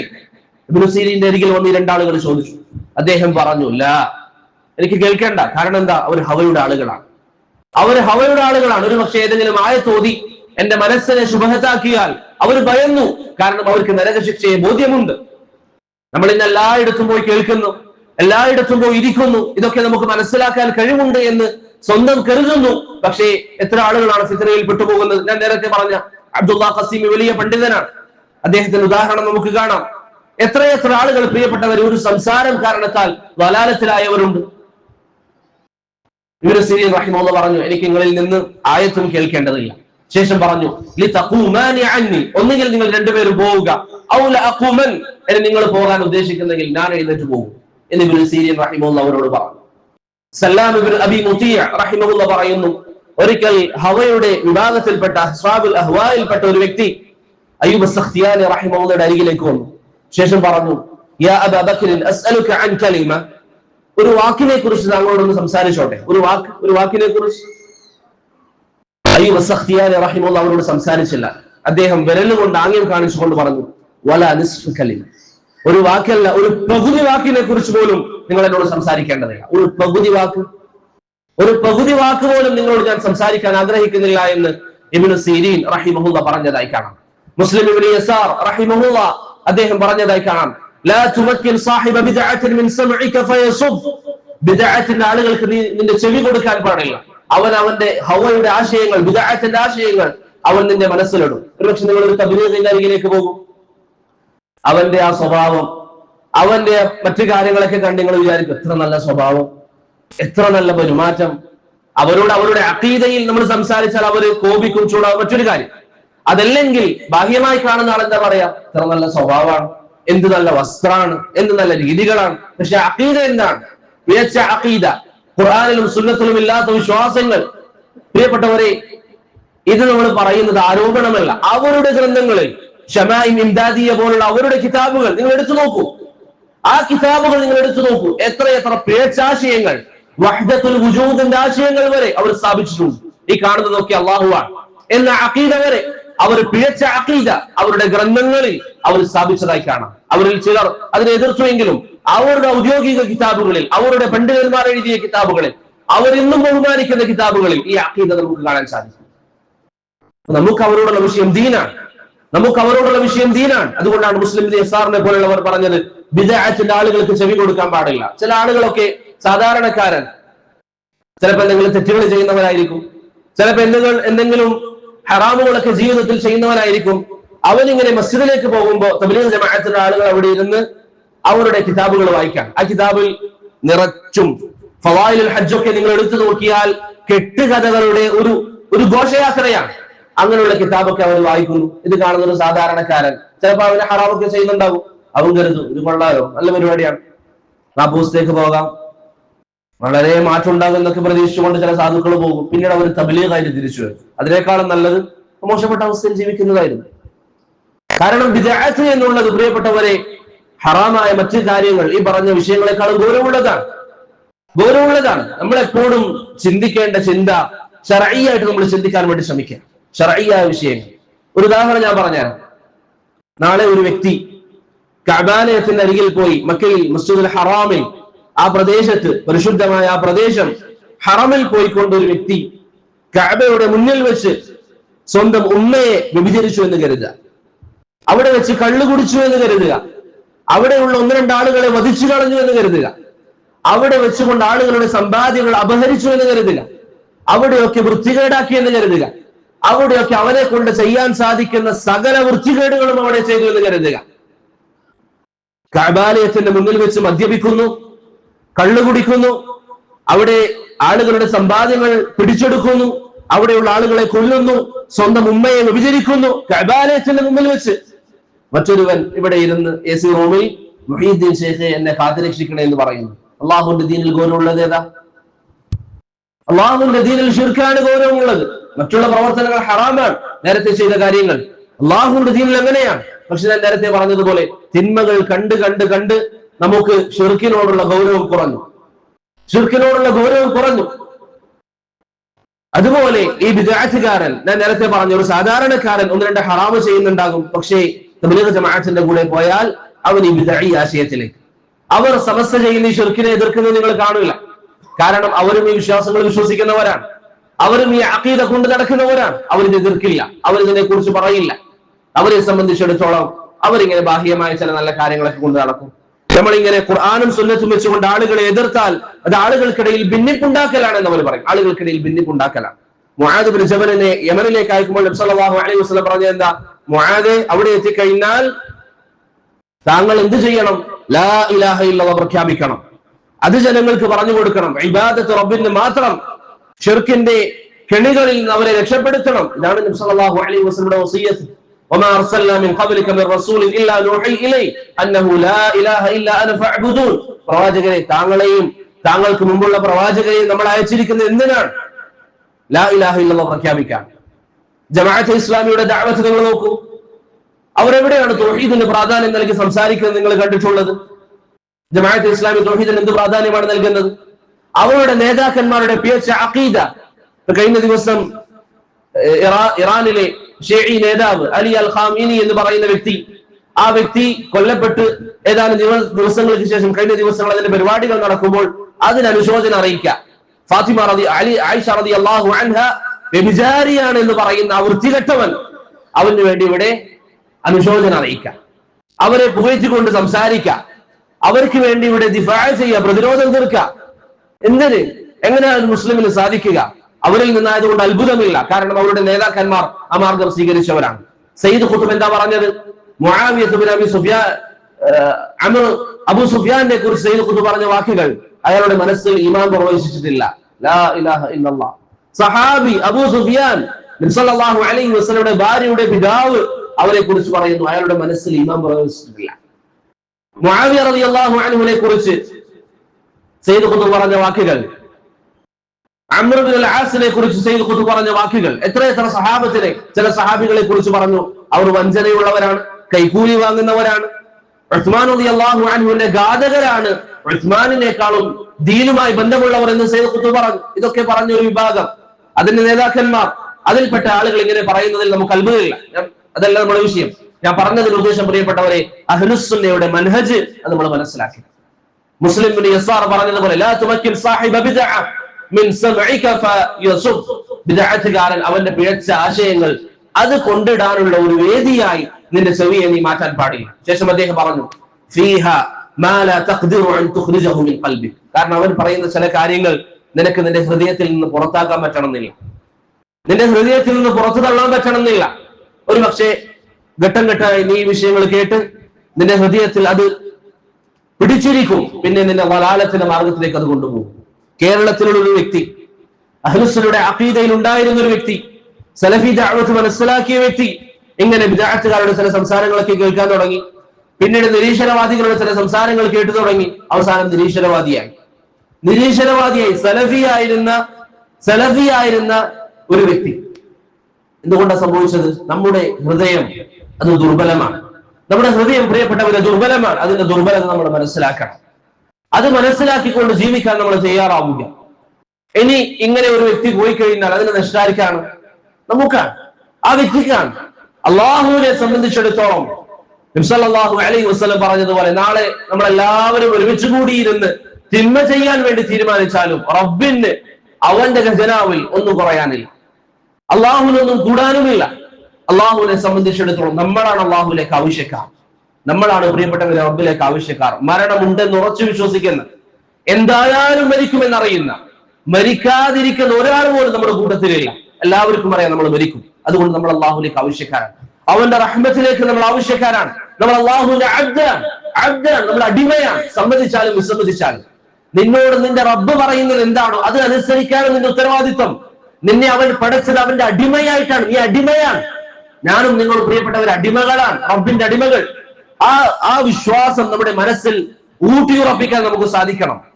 ഒരു കാര്യം അള്ളാഹു പറഞ്ഞു, എനിക്ക് സൗകര്യമില്ല, എനിക്ക് ചെയ്യാൻ പറ്റൂല, എനിക്ക് ഇന്ന് അതിന് സൗകര്യമില്ല എന്നൊന്നുമില്ല. നീ അള്ളാഹുവിന്റെ അടിമയാണ്. അടിമയെ സംബന്ധിച്ചിടത്തോളം നിന്റെ ഉത്തരവാദിത്വം റബ്ബ് പറഞ്ഞത് കേൾക്കലാണ്. അതല്ലെങ്കിൽ നീ മരിക്കാതിരിക്കണം. മരിക്കാതെ ഈ ദുനിയാവിൽ നിനക്ക് ജീവിക്കാൻ പറ്റുമെങ്കിൽ തോന്നുന്നത് പോലെ നീ ജീവിക്കും. നബി സല്ലല്ലാഹു അലൈഹി വസല്ലമയോട് അല്ലാഹു പറഞ്ഞതുപോലെ ഇന്നക മയ്യിതുൻ വഇന്നഹും മയ്യിതൂൻ, പ്രവാചകരെ താങ്കൾ മരണപ്പെടും, അതുപോലെ ഈ ജനങ്ങളും മരിക്കും, എല്ലാവരും മരിക്കും. ഇവരിതാ മരിക്കുന്നവരാണ്, നമ്മൾ മരിക്കേണ്ടവരാണ്. അതുകൊണ്ട് മരണശേഷം റബ്ബിനെ കണ്ടുമുട്ടുമെന്ന് ഉറച്ച വിശ്വാസമുള്ളവർ അവരാണ് നമ്മൾ എല്ലാവരും. അതുകൊണ്ട് പ്രിയപ്പെട്ടവരെ അഹ്ലുസുന്നയുടെ അഖീദയിലായിക്കൊണ്ട് ഉറച്ചു നിൽക്കാൻ നമ്മൾ ശ്രമിക്കുക. ബിദ്അത്തുകാർ, ഹവയുടെ ആളുകൾ, അവരുടെ മാർഗം നമ്മൾ പിൻപറ്റാതിരിക്കുക. ഒരു പക്ഷേ നമ്മൾ ആരുടെയെങ്കിലും ഒരു ഹവയുടെ ആളുകളുടെ അരികിൽ പോയിട്ടിരിക്കും, നമുക്കൊരു പക്ഷേ മാറ്റമുണ്ടായിട്ടില്ലെങ്കിലും അത് കാണുന്ന ഒരു വ്യക്തിക്ക് സ്വാധീനം ചെലുത്താൻ സാധ്യതയുണ്ട്. അബൂദർ അൽ ഹറവി റഹിമഹുല്ലാ, അദ്ദേഹം സഹീഹുൽ ബുഖാരിയുടെ റാവിയാണ്. ബുഖാരിയുടെ റാവി എന്ന് പറഞ്ഞാൽ നേരത്തെ നമ്മൾ പറഞ്ഞ ഇമാൻ ബിൻ ഹത്താൻ സഹീഹുൽ ബുഖാരിയുടെ സനദിലുള്ള വ്യക്തിയാണ്. എന്നാൽ സഹീഹുൽ ബുഖാരി ആ കിതാബ് പൂർണ്ണമായി ഉദ്ധരിച്ച റാവിമാരിൽ ഒരാളാണ് അബൂദർ അൽ ഹറവി. അദ്ദേഹം ദാറഖുത്നി റഹിമഹുല്ലയുടെ ശിഷ്യനായിരുന്നു, ദാറഖുത്നിയുടെ ശിഷ്യൻ. അങ്ങനെ ഒരു ദിവസം ദാറഖുത്നി നമ്മൾ നേരത്തെ പറഞ്ഞ ബാഖില്ലാനിയെ കണ്ടപ്പോൾ, ബാഖില്ലാനി അദ്ദേഹം ചില ഖിദ്മത്തുകൾ, ഞാൻ നേരത്തെ പറഞ്ഞല്ലോ അഹ്ലുൽ കലാമിന് മറുപടി പറയാറുണ്ട്, അങ്ങനെയുള്ള ചില കാര്യങ്ങളൊക്കെ ബാഖില്ലാനി ചെയ്യാറുണ്ട്. മാത്രമല്ല സിർസി റിസാലത്തുൽ ഇലാ അഹ്ലി സബീൽ എന്ന് പറയുന്ന കിതാബിൽ പറഞ്ഞതുപോലെ ഹദീസിന്റെ പണ്ഡിതന്മാരെ കാണുമ്പോൾ അല്ലെങ്കിൽ ഹഖിന്റെ ആളുകളെ കാണുമ്പോൾ ബാഖില്ലാനി ചില അഹ്ലുസുന്നയുടെ ആശയങ്ങൾ പ്രകടിപ്പിക്കാറുണ്ടായിരുന്നു. അദ്ദേഹം അശ്അരി ആണെങ്കിലും പണ്ഡിതന്മാരെ അഹ്ലുസുന്നയുടെ ഉലമാക്കളെ കാണുമ്പോൾ അദ്ദേഹം അഹ്ലുസുന്നയുടെ ആശയങ്ങൾ പ്രകടിപ്പിക്കാറുണ്ട്. അതുകൊണ്ട് തന്നെ ഒരിക്കൽ ദാറഖുത്നി റഹിമഹുല്ലാ ബാഖില്ലാനിയെ കണ്ടപ്പോൾ ബാഖില്ലാനിയെ പുകഴ്ത്തി. അദ്ദേഹത്തോട് പറഞ്ഞു, നിങ്ങൾ ചെയ്യുന്ന വലിയ ജുഹൂദാണ്.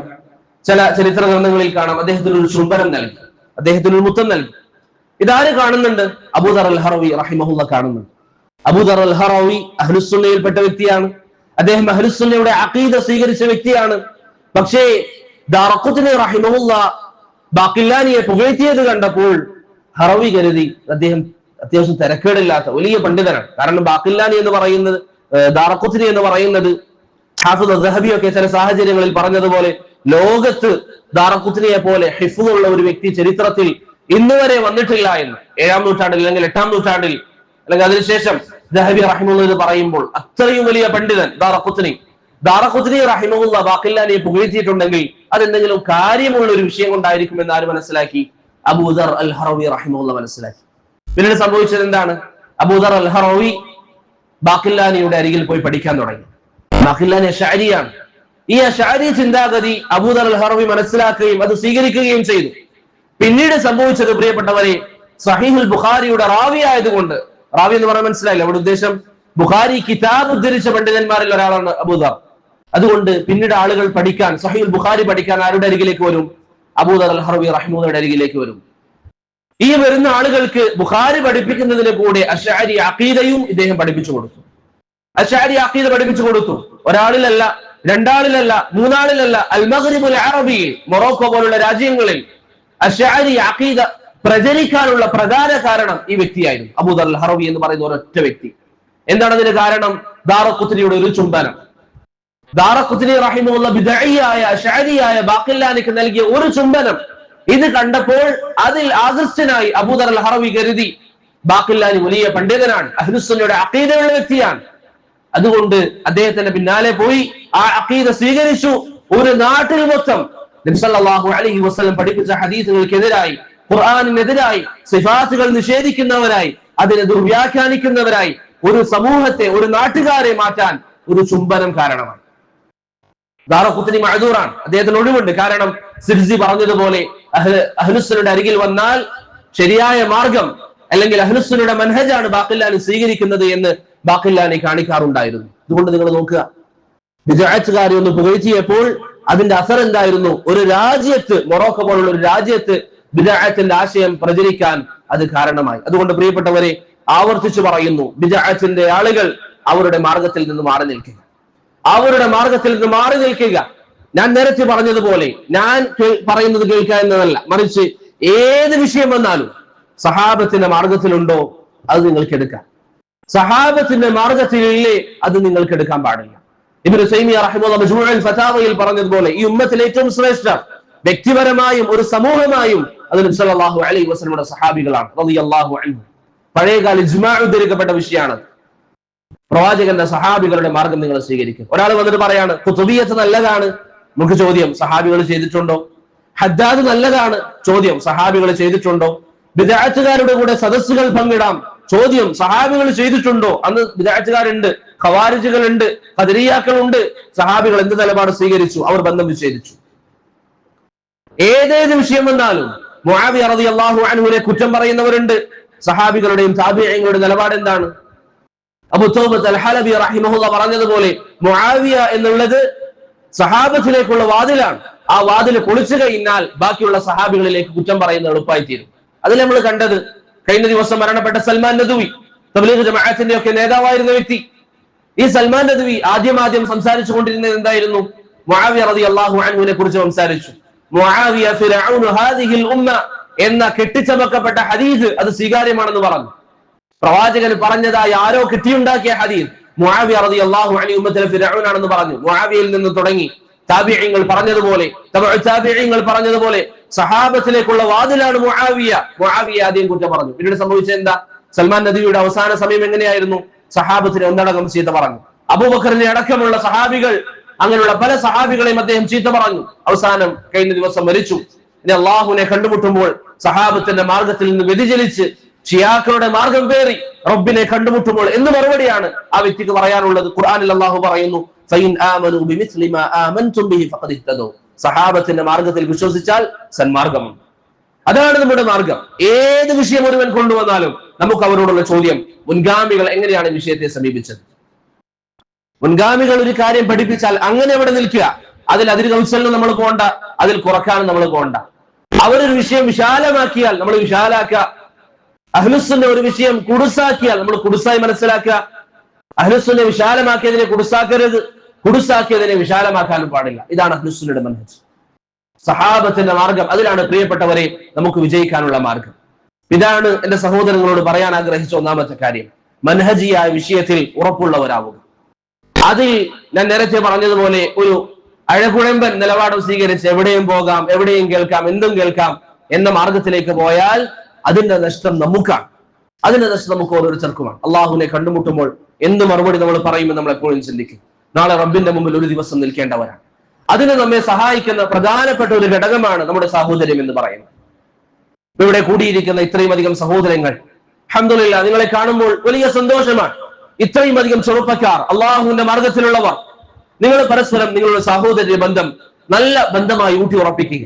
പ്രത്യേകിച്ച് ഈ കാലം, ഫിത്നയുള്ള ഈ കാലം, യുവാക്കളെ ഫിത്നയിലേക്ക് നയിക്കുന്ന മനുഷ്യ പിശാചുക്കളും അതുപോലെ തന്നെ യഥാർത്ഥ പിശാചുക്കളും ഒക്കെ ജീവിക്കുന്നിടത്ത് ഈ സഹോദര്യ ബന്ധം അള്ളാഹു പറഞ്ഞതുപോലെ ഇന്നമൽ മുഅ്മിനൂന ഇഖ്വ, ഒരു കൂട്ടം സഹോദരങ്ങളായി അള്ളാഹുവിന്റെ വജ്ഹ് ഉദ്ദേശിച്ചുകൊണ്ട് പരസ്പരം സ്നേഹങ്ങൾ കൈമാറി പ്രിയപ്പെട്ടവരെ നമ്മൾ ജീവിക്കാൻ തയ്യാറാവും. നമുക്കിടയിൽ ഭിന്നിപ്പുണ്ടാകാൻ പാടില്ല. നമുക്കിടയിൽ പിശാച് പരിശ്രമിക്കും, നമ്മൾ ഒരു കാരണവശാലും വിടകൊടുക്കാൻ പാടില്ല. നബി സല്ലല്ലാഹു അലൈഹി വസല്ലം സഹോദര്യത്തെ കുറിച്ച് പറഞ്ഞൊരു ഹദീസിൽ കാണാം, ലാ തഹാസദു. സഹാബികളോട് പറയാം, ഈ ഉമ്മത്തിനോട് പറയാം, ലാ തഹാസദു, സഹാബികളെ നിങ്ങൾ അസൂയയില്ലാതെ ജീവിക്കുക. നിന്റെ സഹോദരങ്ങളോട് എനിക്ക് പറയാനുള്ള വസിയ്യത്ത, നിങ്ങൾക്കിടയിൽ അസൂയയില്ലാതിരിക്കുക. നിങ്ങളുടെ സഹോദരൻ എന്തെങ്കിലും അനുഗ്രഹം ഉണ്ട്, ഓൻക്കത് കിട്ടാണ്ടായിരുന്നു, അത് ഓൻക്ക് നഷ്ടപ്പെടണമായിരുന്നു എന്ന് നിങ്ങൾ ചിന്തിക്കാതിരിക്കും. ലാ തഹാസദു, അസൂയ നിങ്ങൾ വെക്കരുത്. ഗീബത്ത് നമുക്ക് അനുവദനീയാണ്. എന്താണ് ഗീബത്ത് എന്ന് പറഞ്ഞാൽ?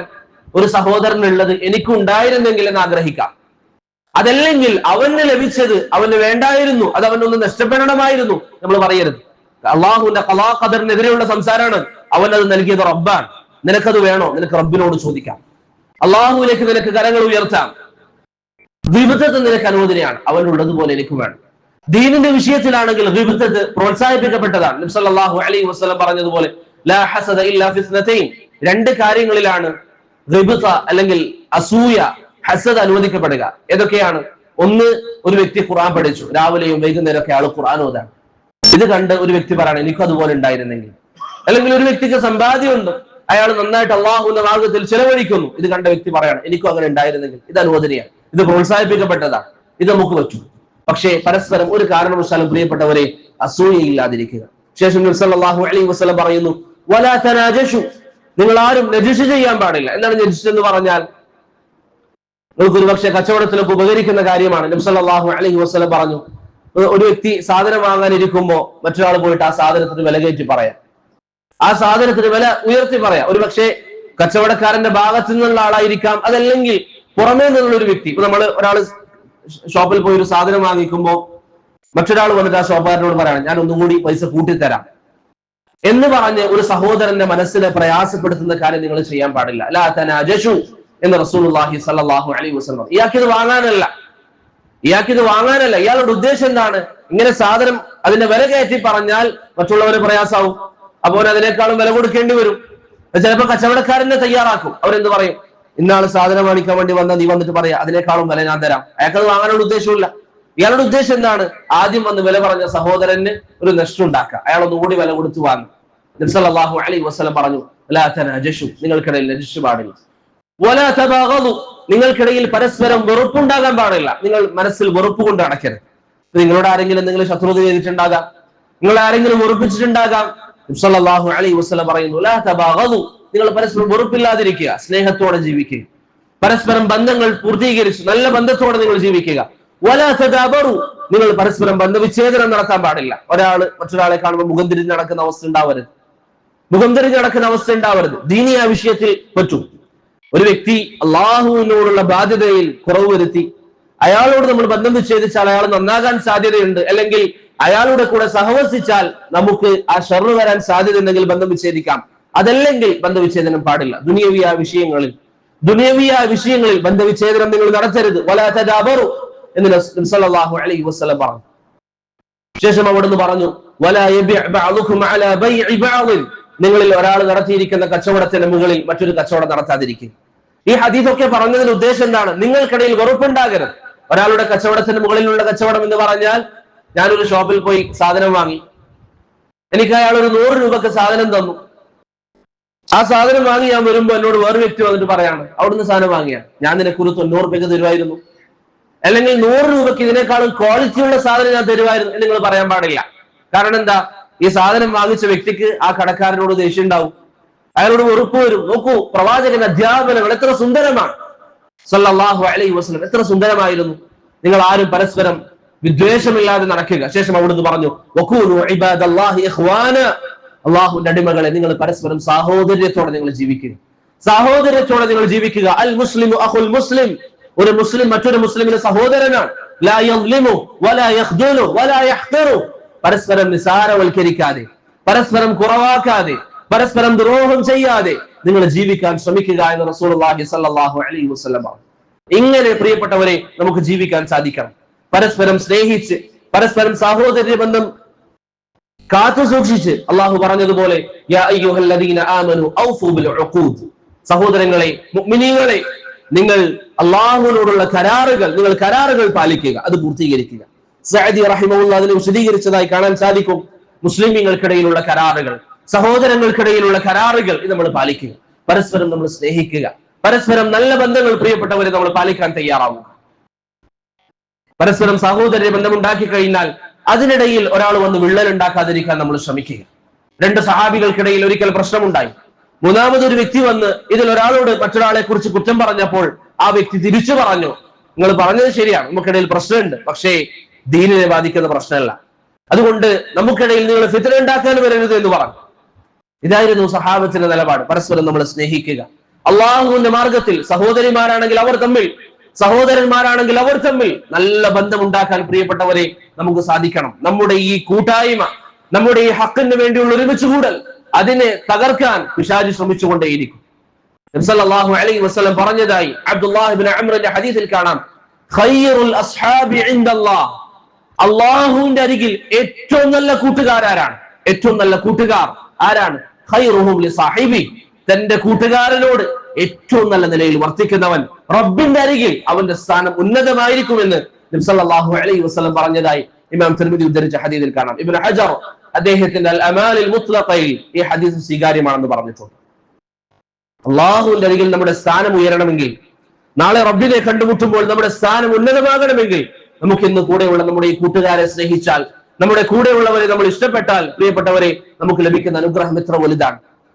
അതല്ലാതെയുള്ള നമ്മുടെ ബന്ധങ്ങൾ, ഭൗതികമായ ലക്ഷ്യങ്ങൾക്ക് വേണ്ടിയുള്ള ബന്ധങ്ങൾ, ഭൗതികമായ താല്പര്യങ്ങൾ മുൻനിർത്തിയുള്ള ബന്ധങ്ങൾ, അള്ളാഹു പറയുന്നു അൽ അഖില്ലാഉ യൗമഇദിൻ ബഅദുഹും ലിബഅദിൻ അദുവ്വുൻ ഇല്ലൽ മുത്തഖീൻ, പരലോകത്തെത്തിയാൽ അള്ളാഹുവിന് വേണ്ടിയല്ലാതെയുള്ള സാഹോദര്യങ്ങൾ അത് ശത്രുതയായി മാറും, അത് ശത്രുതയായി തീരും.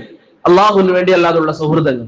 അതുകൊണ്ട് പ്രിയപ്പെട്ടവരെ നമുക്കിടയിലുള്ള ബന്ധം അത് അള്ളാഹുവിന് വേണ്ടി ആയിരിക്കുക, റബ്ബിന് വേണ്ടി ആയിരിക്കുക. നമ്മൾ മരിച്ചാൽ നമുക്ക് വേണ്ടി ആകാശത്തേക്ക് ഉയരുന്ന കരങ്ങൾ നമുക്ക് ഇവിടെ ബാക്കിയാക്കാൻ സാധിക്കണം. നമ്മൾ മരണപ്പെട്ടാൽ നമുക്ക് വേണ്ടി അള്ളാഹുവിനോട് ദുആ ചെയ്യാൻ, നമുക്ക് വേണ്ടി റബ്ബിനോട് കാര്യങ്ങൾ പറയാൻ. കഴിഞ്ഞ ദിവസം ഇവിടെയുള്ള ചില സഹോദരങ്ങളോട് സംസാരിക്കുമ്പോൾ ഇവിടുന്ന് മരണപ്പെട്ടു പോയ ആ സഹോദരൻ, അദ്ദേഹത്തിന്റെ പേരെന്തായിരുന്നു, സോഫിയത്ത്, അദ്ദേഹത്തെ കുറിച്ച് പറഞ്ഞപ്പോൾ ചില സഹോദരങ്ങൾ വല്ലാതെ സംസാരിച്ചു. അദ്ദേഹം ദീനിന് ചെയ്യുന്ന ഖിദ്മത്ത്, അദ്ദേഹത്തിന്റെ സംസാരം, അദ്ദേഹത്തിന്റെ ലാളിത്യം, അദ്ദേഹത്തെ കുറിച്ച് സ്മരിക്കുന്ന സഹോദരങ്ങളെ ബാക്കിയാക്കി അദ്ദേഹം അള്ളാഹുവിന്റെ അരികിലേക്ക് പോകുമ്പോൾ അൽഹംദുലില്ലാഹ് അദ്ദേഹത്തിന് വേണ്ടി ദുആ ചെയ്യാൻ എത്രയെത്ര സഹോദരങ്ങൾ, എത്രയെത്ര ആളുകൾ. ഇതാണ് ഇമാം മാലിക് പറഞ്ഞത്, മൻ മാത അല സുന്നതി ഫൽയുബ്ശിർ, സുന്നത്തിലായി മരിച്ചാൽ സന്തോഷിച്ചു കൊള്ളുക. നിനക്ക് വേണ്ടി ദുആ ചെയ്യാൻ മുവഹ്ഹിദീങ്ങളുണ്ട്, സുന്നത്തിന്റെ ആളുകളുണ്ട്, നബി സല്ലല്ലാഹു അലൈഹി വസല്ലം ഹദീസുകൾക്ക് വില നൽകുന്നവരുണ്ട്. എത്ര വലിയ മഹത്വമാണ്. മൻ മാത അല സുന്നതി ഫൽയുബ്ശിർ, സുന്നത്തിലായി മരിച്ചവൻ എത്ര അനുഗ്രഹം ചെയ്തവനാണ്. കച്ചവടത്തിന്റെ പേരിൽ ആളുകളുമായി ബന്ധമുണ്ടാക്കിയവർ, അവൻ മരിച്ചു കഴിഞ്ഞാൽ ഈ കച്ചവടക്കാർക്ക് അവനുമായി എന്ത് ബന്ധം? അവന് വേണ്ടി ഒരു തവണ ദുആ ചെയ്യാൻ രാത്രി നിസ്കാരങ്ങളിൽ, സുജൂദുകളിൽ ഒരു തവണ ദുആ ചെയ്യാൻ അവരുടെ നാവ് ഉയരണമെന്നില്ല. എന്നാൽ റബ്ബിന്റെ മാർഗത്തിൽ സ്നേഹിച്ചവർ, അള്ളാഹുവിന്റെ മാർഗത്തിൽ പരസ്പരം സ്നേഹിച്ചവർ, അവരെ സംബന്ധിച്ചിടത്തോളം അവന്റെ സഹോദരൻ മരിച്ചാൽ അള്ളാഹുവിലേക്ക് അവന്റെ കരങ്ങൾ ഉയരും. അവന് വേണ്ടി പാപമോചനം ചോദിക്കാൻ അവരുടെ കരങ്ങൾ ഉയരാനുണ്ട്. അള്ളാഹുവിന്റെ മുമ്പിൽ അവരുടെ വില നിസാരമല്ല. അതായിരുന്നു പ്രിയപ്പെട്ടവരെ സഹാബത്തിനിടയിലുള്ള സ്നേഹം. അബ്ദുല്ലാഹ് ഇബ്നു സാഹിർ റളിയല്ലാഹു അൻഹു, അഫ്വൻ സാഹിർ ഇബ്നു ഹറാം റളിയല്ലാഹു അൻഹു എന്ന് പറഞ്ഞൊരു സഹാബിയുണ്ട്. കാണാൻ ഭംഗിയില്ലാത്ത വിരൂപിയായ ഒരു സഹാബി റളിയല്ലാഹു അൻഹു. അദ്ദേഹം മദീനയിലേക്ക് വരുമ്പോൾ നബി സല്ലല്ലാഹു അലൈഹി വസല്ലമക്ക് സമ്മാനങ്ങൾ നൽകും. അദ്ദേഹം ദൂരെ നിന്ന് വരുന്നവരാണ്, പ്രവാചകന് സമ്മാനങ്ങൾ നൽകും, പ്രവാചകനെ തേടി വരും. ഒരിക്കൽ നബി സല്ലല്ലാഹു അലൈഹി വസല്ലം അരികിലേക്ക് പ്രവാചകനെ തേടി വന്നപ്പോൾ പ്രവാചകൻ അവിടെ ഇല്ല. അദ്ദേഹത്തിന്റെ കൂടെ ഏതാനും ചരക്കുകളൊക്കെ കൊണ്ടുവന്ന് മദീന പട്ടണത്തിൽ കച്ചവടം ചെയ്യാറുണ്ടായിരുന്നു. അങ്ങനെ അദ്ദേഹം അതൊക്കെ കച്ചവടം ചെയ്യും, അതിനുശേഷം തിരിച്ചു പോവുകയാണ് പതിവ്. എപ്പോഴും പ്രവാചകനെ കാണും, പ്രവാചകനോട് സംസാരിക്കും. ഒരിക്കൽ നബി സല്ലല്ലാഹു അലൈഹി വസല്ലമയെ തേടി വന്നപ്പോൾ പ്രവാചകനില്ല. അങ്ങനെ അദ്ദേഹം സാധനങ്ങൾ വിൽക്കാൻ വേണ്ടി പട്ടണത്തിലേക്ക് പോയി. അദ്ദേഹം വിറ്റുകൊണ്ടിരിക്കുമ്പോൾ നബി സല്ലല്ലാഹു അലൈഹി വസല്ലം വീട്ടിലേക്ക് വന്നു, അല്ലെങ്കിൽ അദ്ദേഹത്തെ അന്വേഷിച്ചെടുത്ത സ്ഥലത്തേക്ക് വന്നു. അദ്ദേഹത്തോട് ആളുകൾ പറഞ്ഞു, സാഹിർ ഇബ്നു ഹറാം താങ്കളെ തേടി വന്നിരുന്നു. അവരുടെ സാഹോദര്യം നിങ്ങൾ നോക്കുക. വിരൂപിയായ ഗ്രാമപ്രദേശങ്ങളിൽ താമസിക്കുന്ന ആ വ്യക്തി സഹാബി റളിയല്ലാഹു അൻഹു, അദ്ദേഹത്തെ പ്രവാചകൻ അവഗണിച്ചിട്ടില്ല. നബി സല്ലല്ലാഹു അലൈഹി വസല്ലം അദ്ദേഹത്തെയും തേടി പട്ടണത്തിലേക്ക് പോയി. സാഹിർ ബിൻ ഹറാം റളിയല്ലാഹു അൻഹു കച്ചവടങ്ങൾ സാധനങ്ങളൊക്കെ വിൽക്കുന്നതിനിടയിൽ നബി സല്ലല്ലാഹു അലൈഹി വസല്ലം പിന്നിൽ ചെന്ന് സാഹിറിനെ ചേർത്ത് പിടിച്ചു. ശേഷം ആളുകളോട് ചോദിച്ചു, മയ്യശ്തരി മിന്നി ഹാദൽ അബ്ദ്, ഈ അടിമയെ ആരാണ് വാങ്ങിക്കുക എന്ന് നബി സല്ലല്ലാഹു അലൈഹി വസല്ലം ഉറക്കെ ചോദിച്ചു. അദ്ദേഹം അടിമയായിരുന്നില്ല. അദ്ദേഹം നബി സല്ലല്ലാഹു അലൈഹി വസല്ലം പിടിച്ചത് മനസ്സിലാകാതെ, ആരാണ് പിടിച്ചതെന്നറിയാതെ അദ്ദേഹം ഉറക്കെയുള്ള ശബ്ദത്തിൽ പറഞ്ഞു, ഞാൻ അടിമയല്ല, എന്നെ ആരാണ് വിൽക്കാൻ ശ്രമിക്കുന്നത്? നബി സല്ലല്ലാഹു അലൈഹി വസല്ലമയാണ് തന്നെ പിടിച്ചത് എന്ന് മനസ്സിലാക്കിയപ്പോൾ സാഹിർ ബിൻ ഹറാം റളിയല്ലാഹു അൻഹു പ്രവാചകന്റെ ശരീരത്തിലേക്ക് ചേർന്ന് നിന്നു.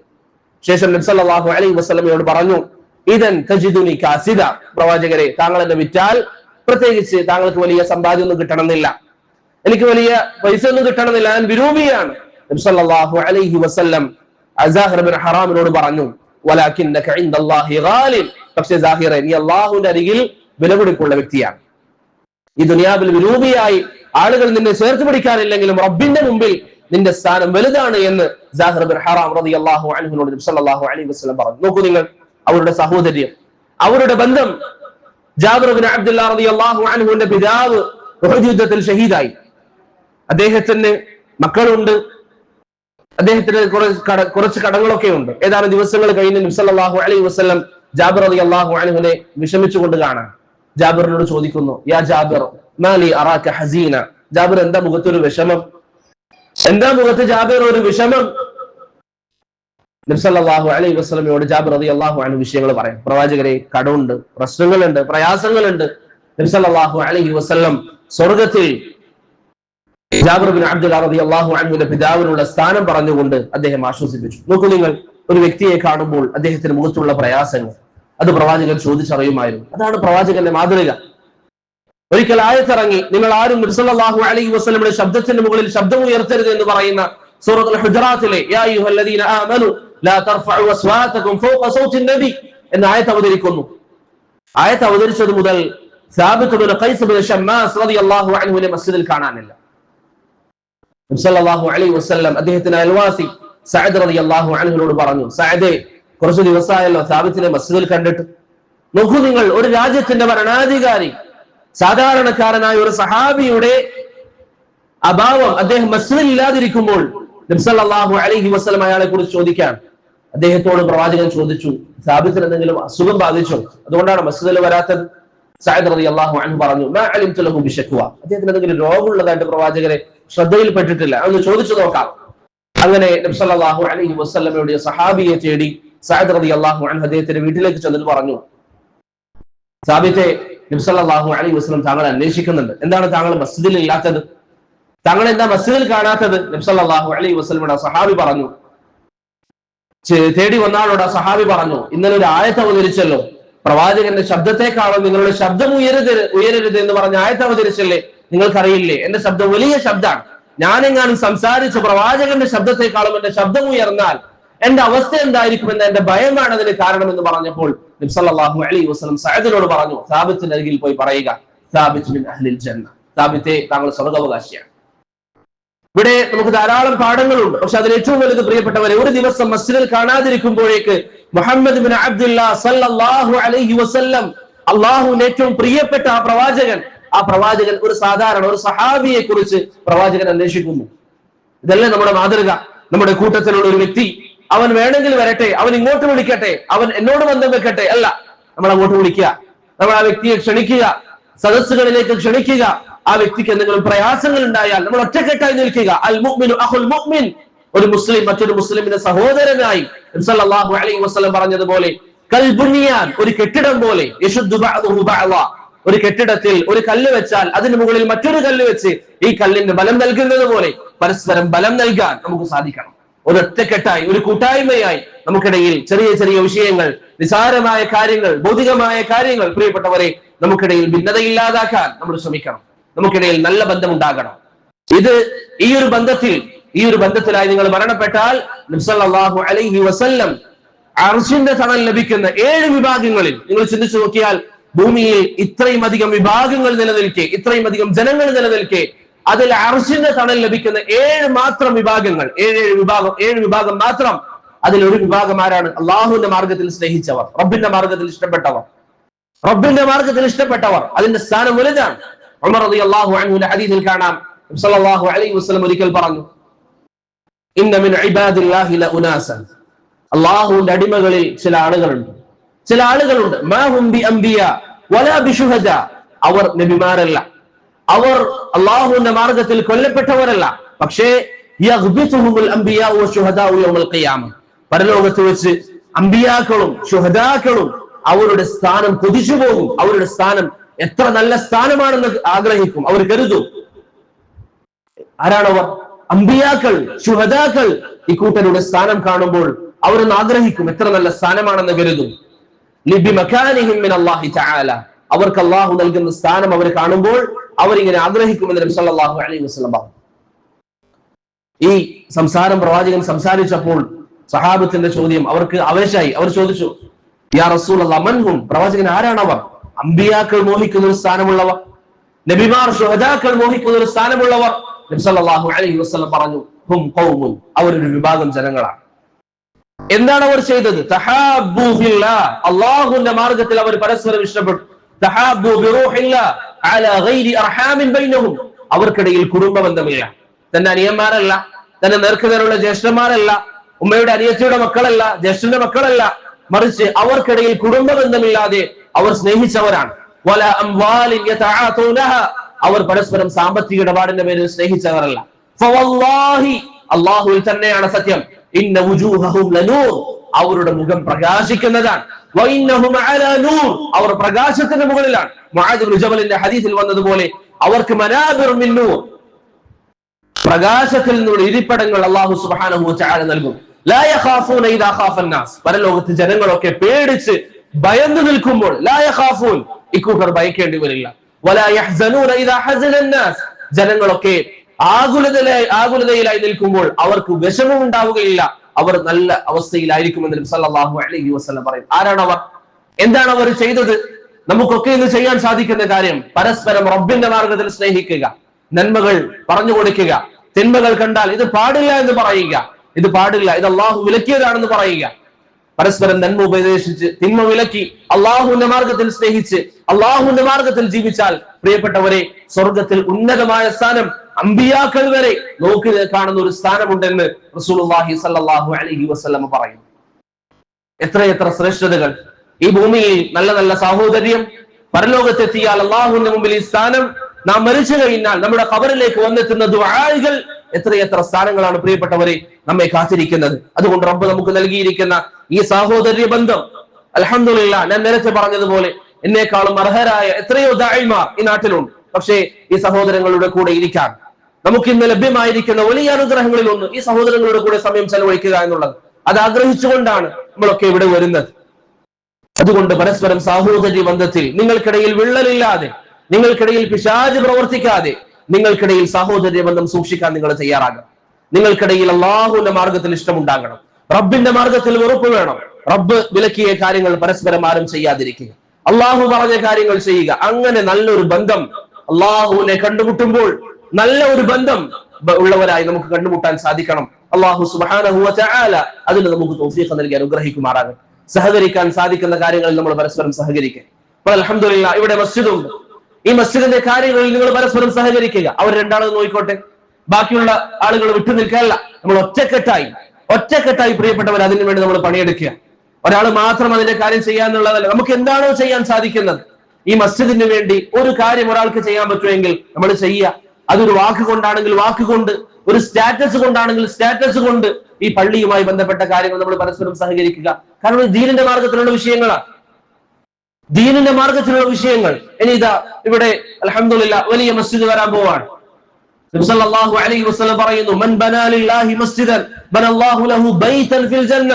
മസ്ജിദിന് വേണ്ടി ആരെങ്കിലും, അള്ളാഹുവിന് വേണ്ടി ആരെങ്കിലും ഒരു മസ്ജിദ് എടുത്താൽ അള്ളാഹുവിന് വേണ്ടി വീട്ടിൽ സ്വർഗത്തിൽ ഒരു വീട് നൽകും. മസ്ജിദ് വരുമ്പോൾ നമ്മൾ പരസ്പരം ഒറ്റക്കെട്ടായി നിൽക്കുക.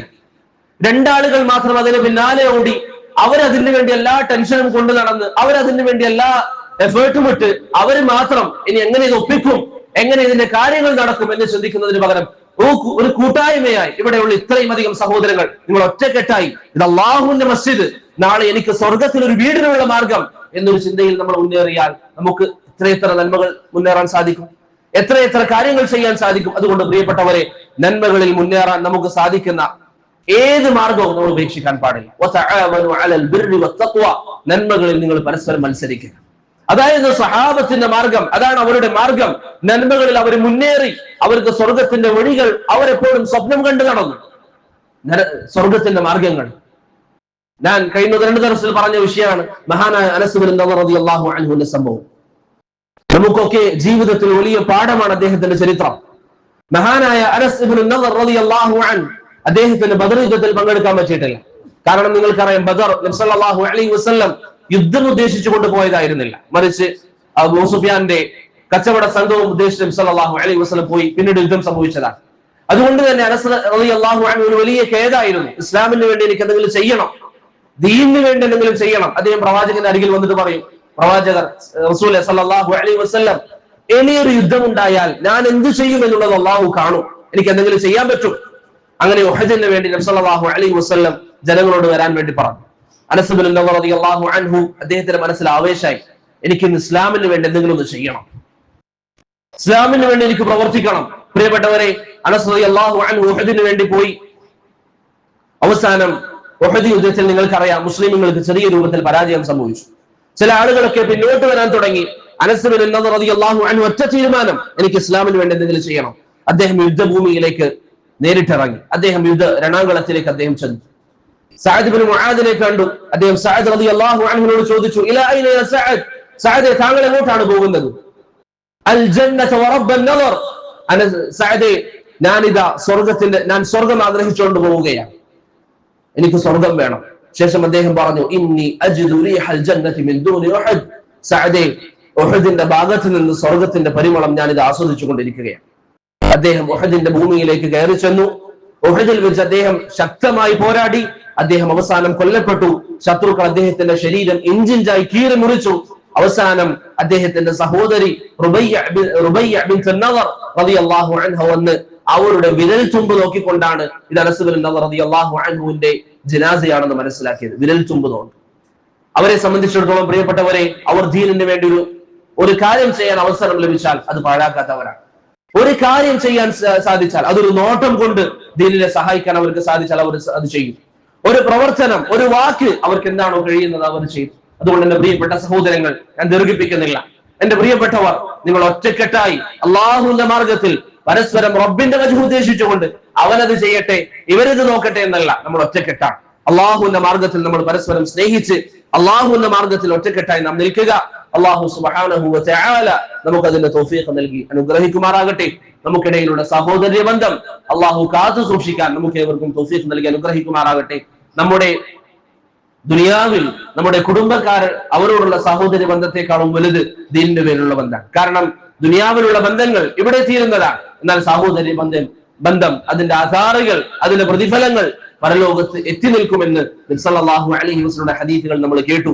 അതുകൊണ്ട് അഹ്ലുസുന്നയുടെ മനഹജിലായി അഹ്ലുസുന്നക്ക് വേണ്ടി പോരാടുന്ന പോരാളികളായി കണ്ണും കാതും തുറന്ന് അതിനു വേണ്ടി പണിയെടുക്കുന്നവരായി നാം ഓരോരുത്തരും മാറുക. നല്ല ബന്ധം നമുക്കിടയിൽ സൂക്ഷിക്കുക. അല്ലാഹു സുബ്ഹാനഹു വ തആല നമുക്ക് അതിന്റെ തൗഫീഖ് നൽകി അനുഗ്രഹിക്കുമാറാകട്ടെ. ഈ പറഞ്ഞ വിഷയങ്ങളിൽ എന്തെങ്കിലും സംശയങ്ങളോ മറ്റോ ഉണ്ടെങ്കിൽ അത് നിങ്ങൾക്ക് ചോദിക്കും.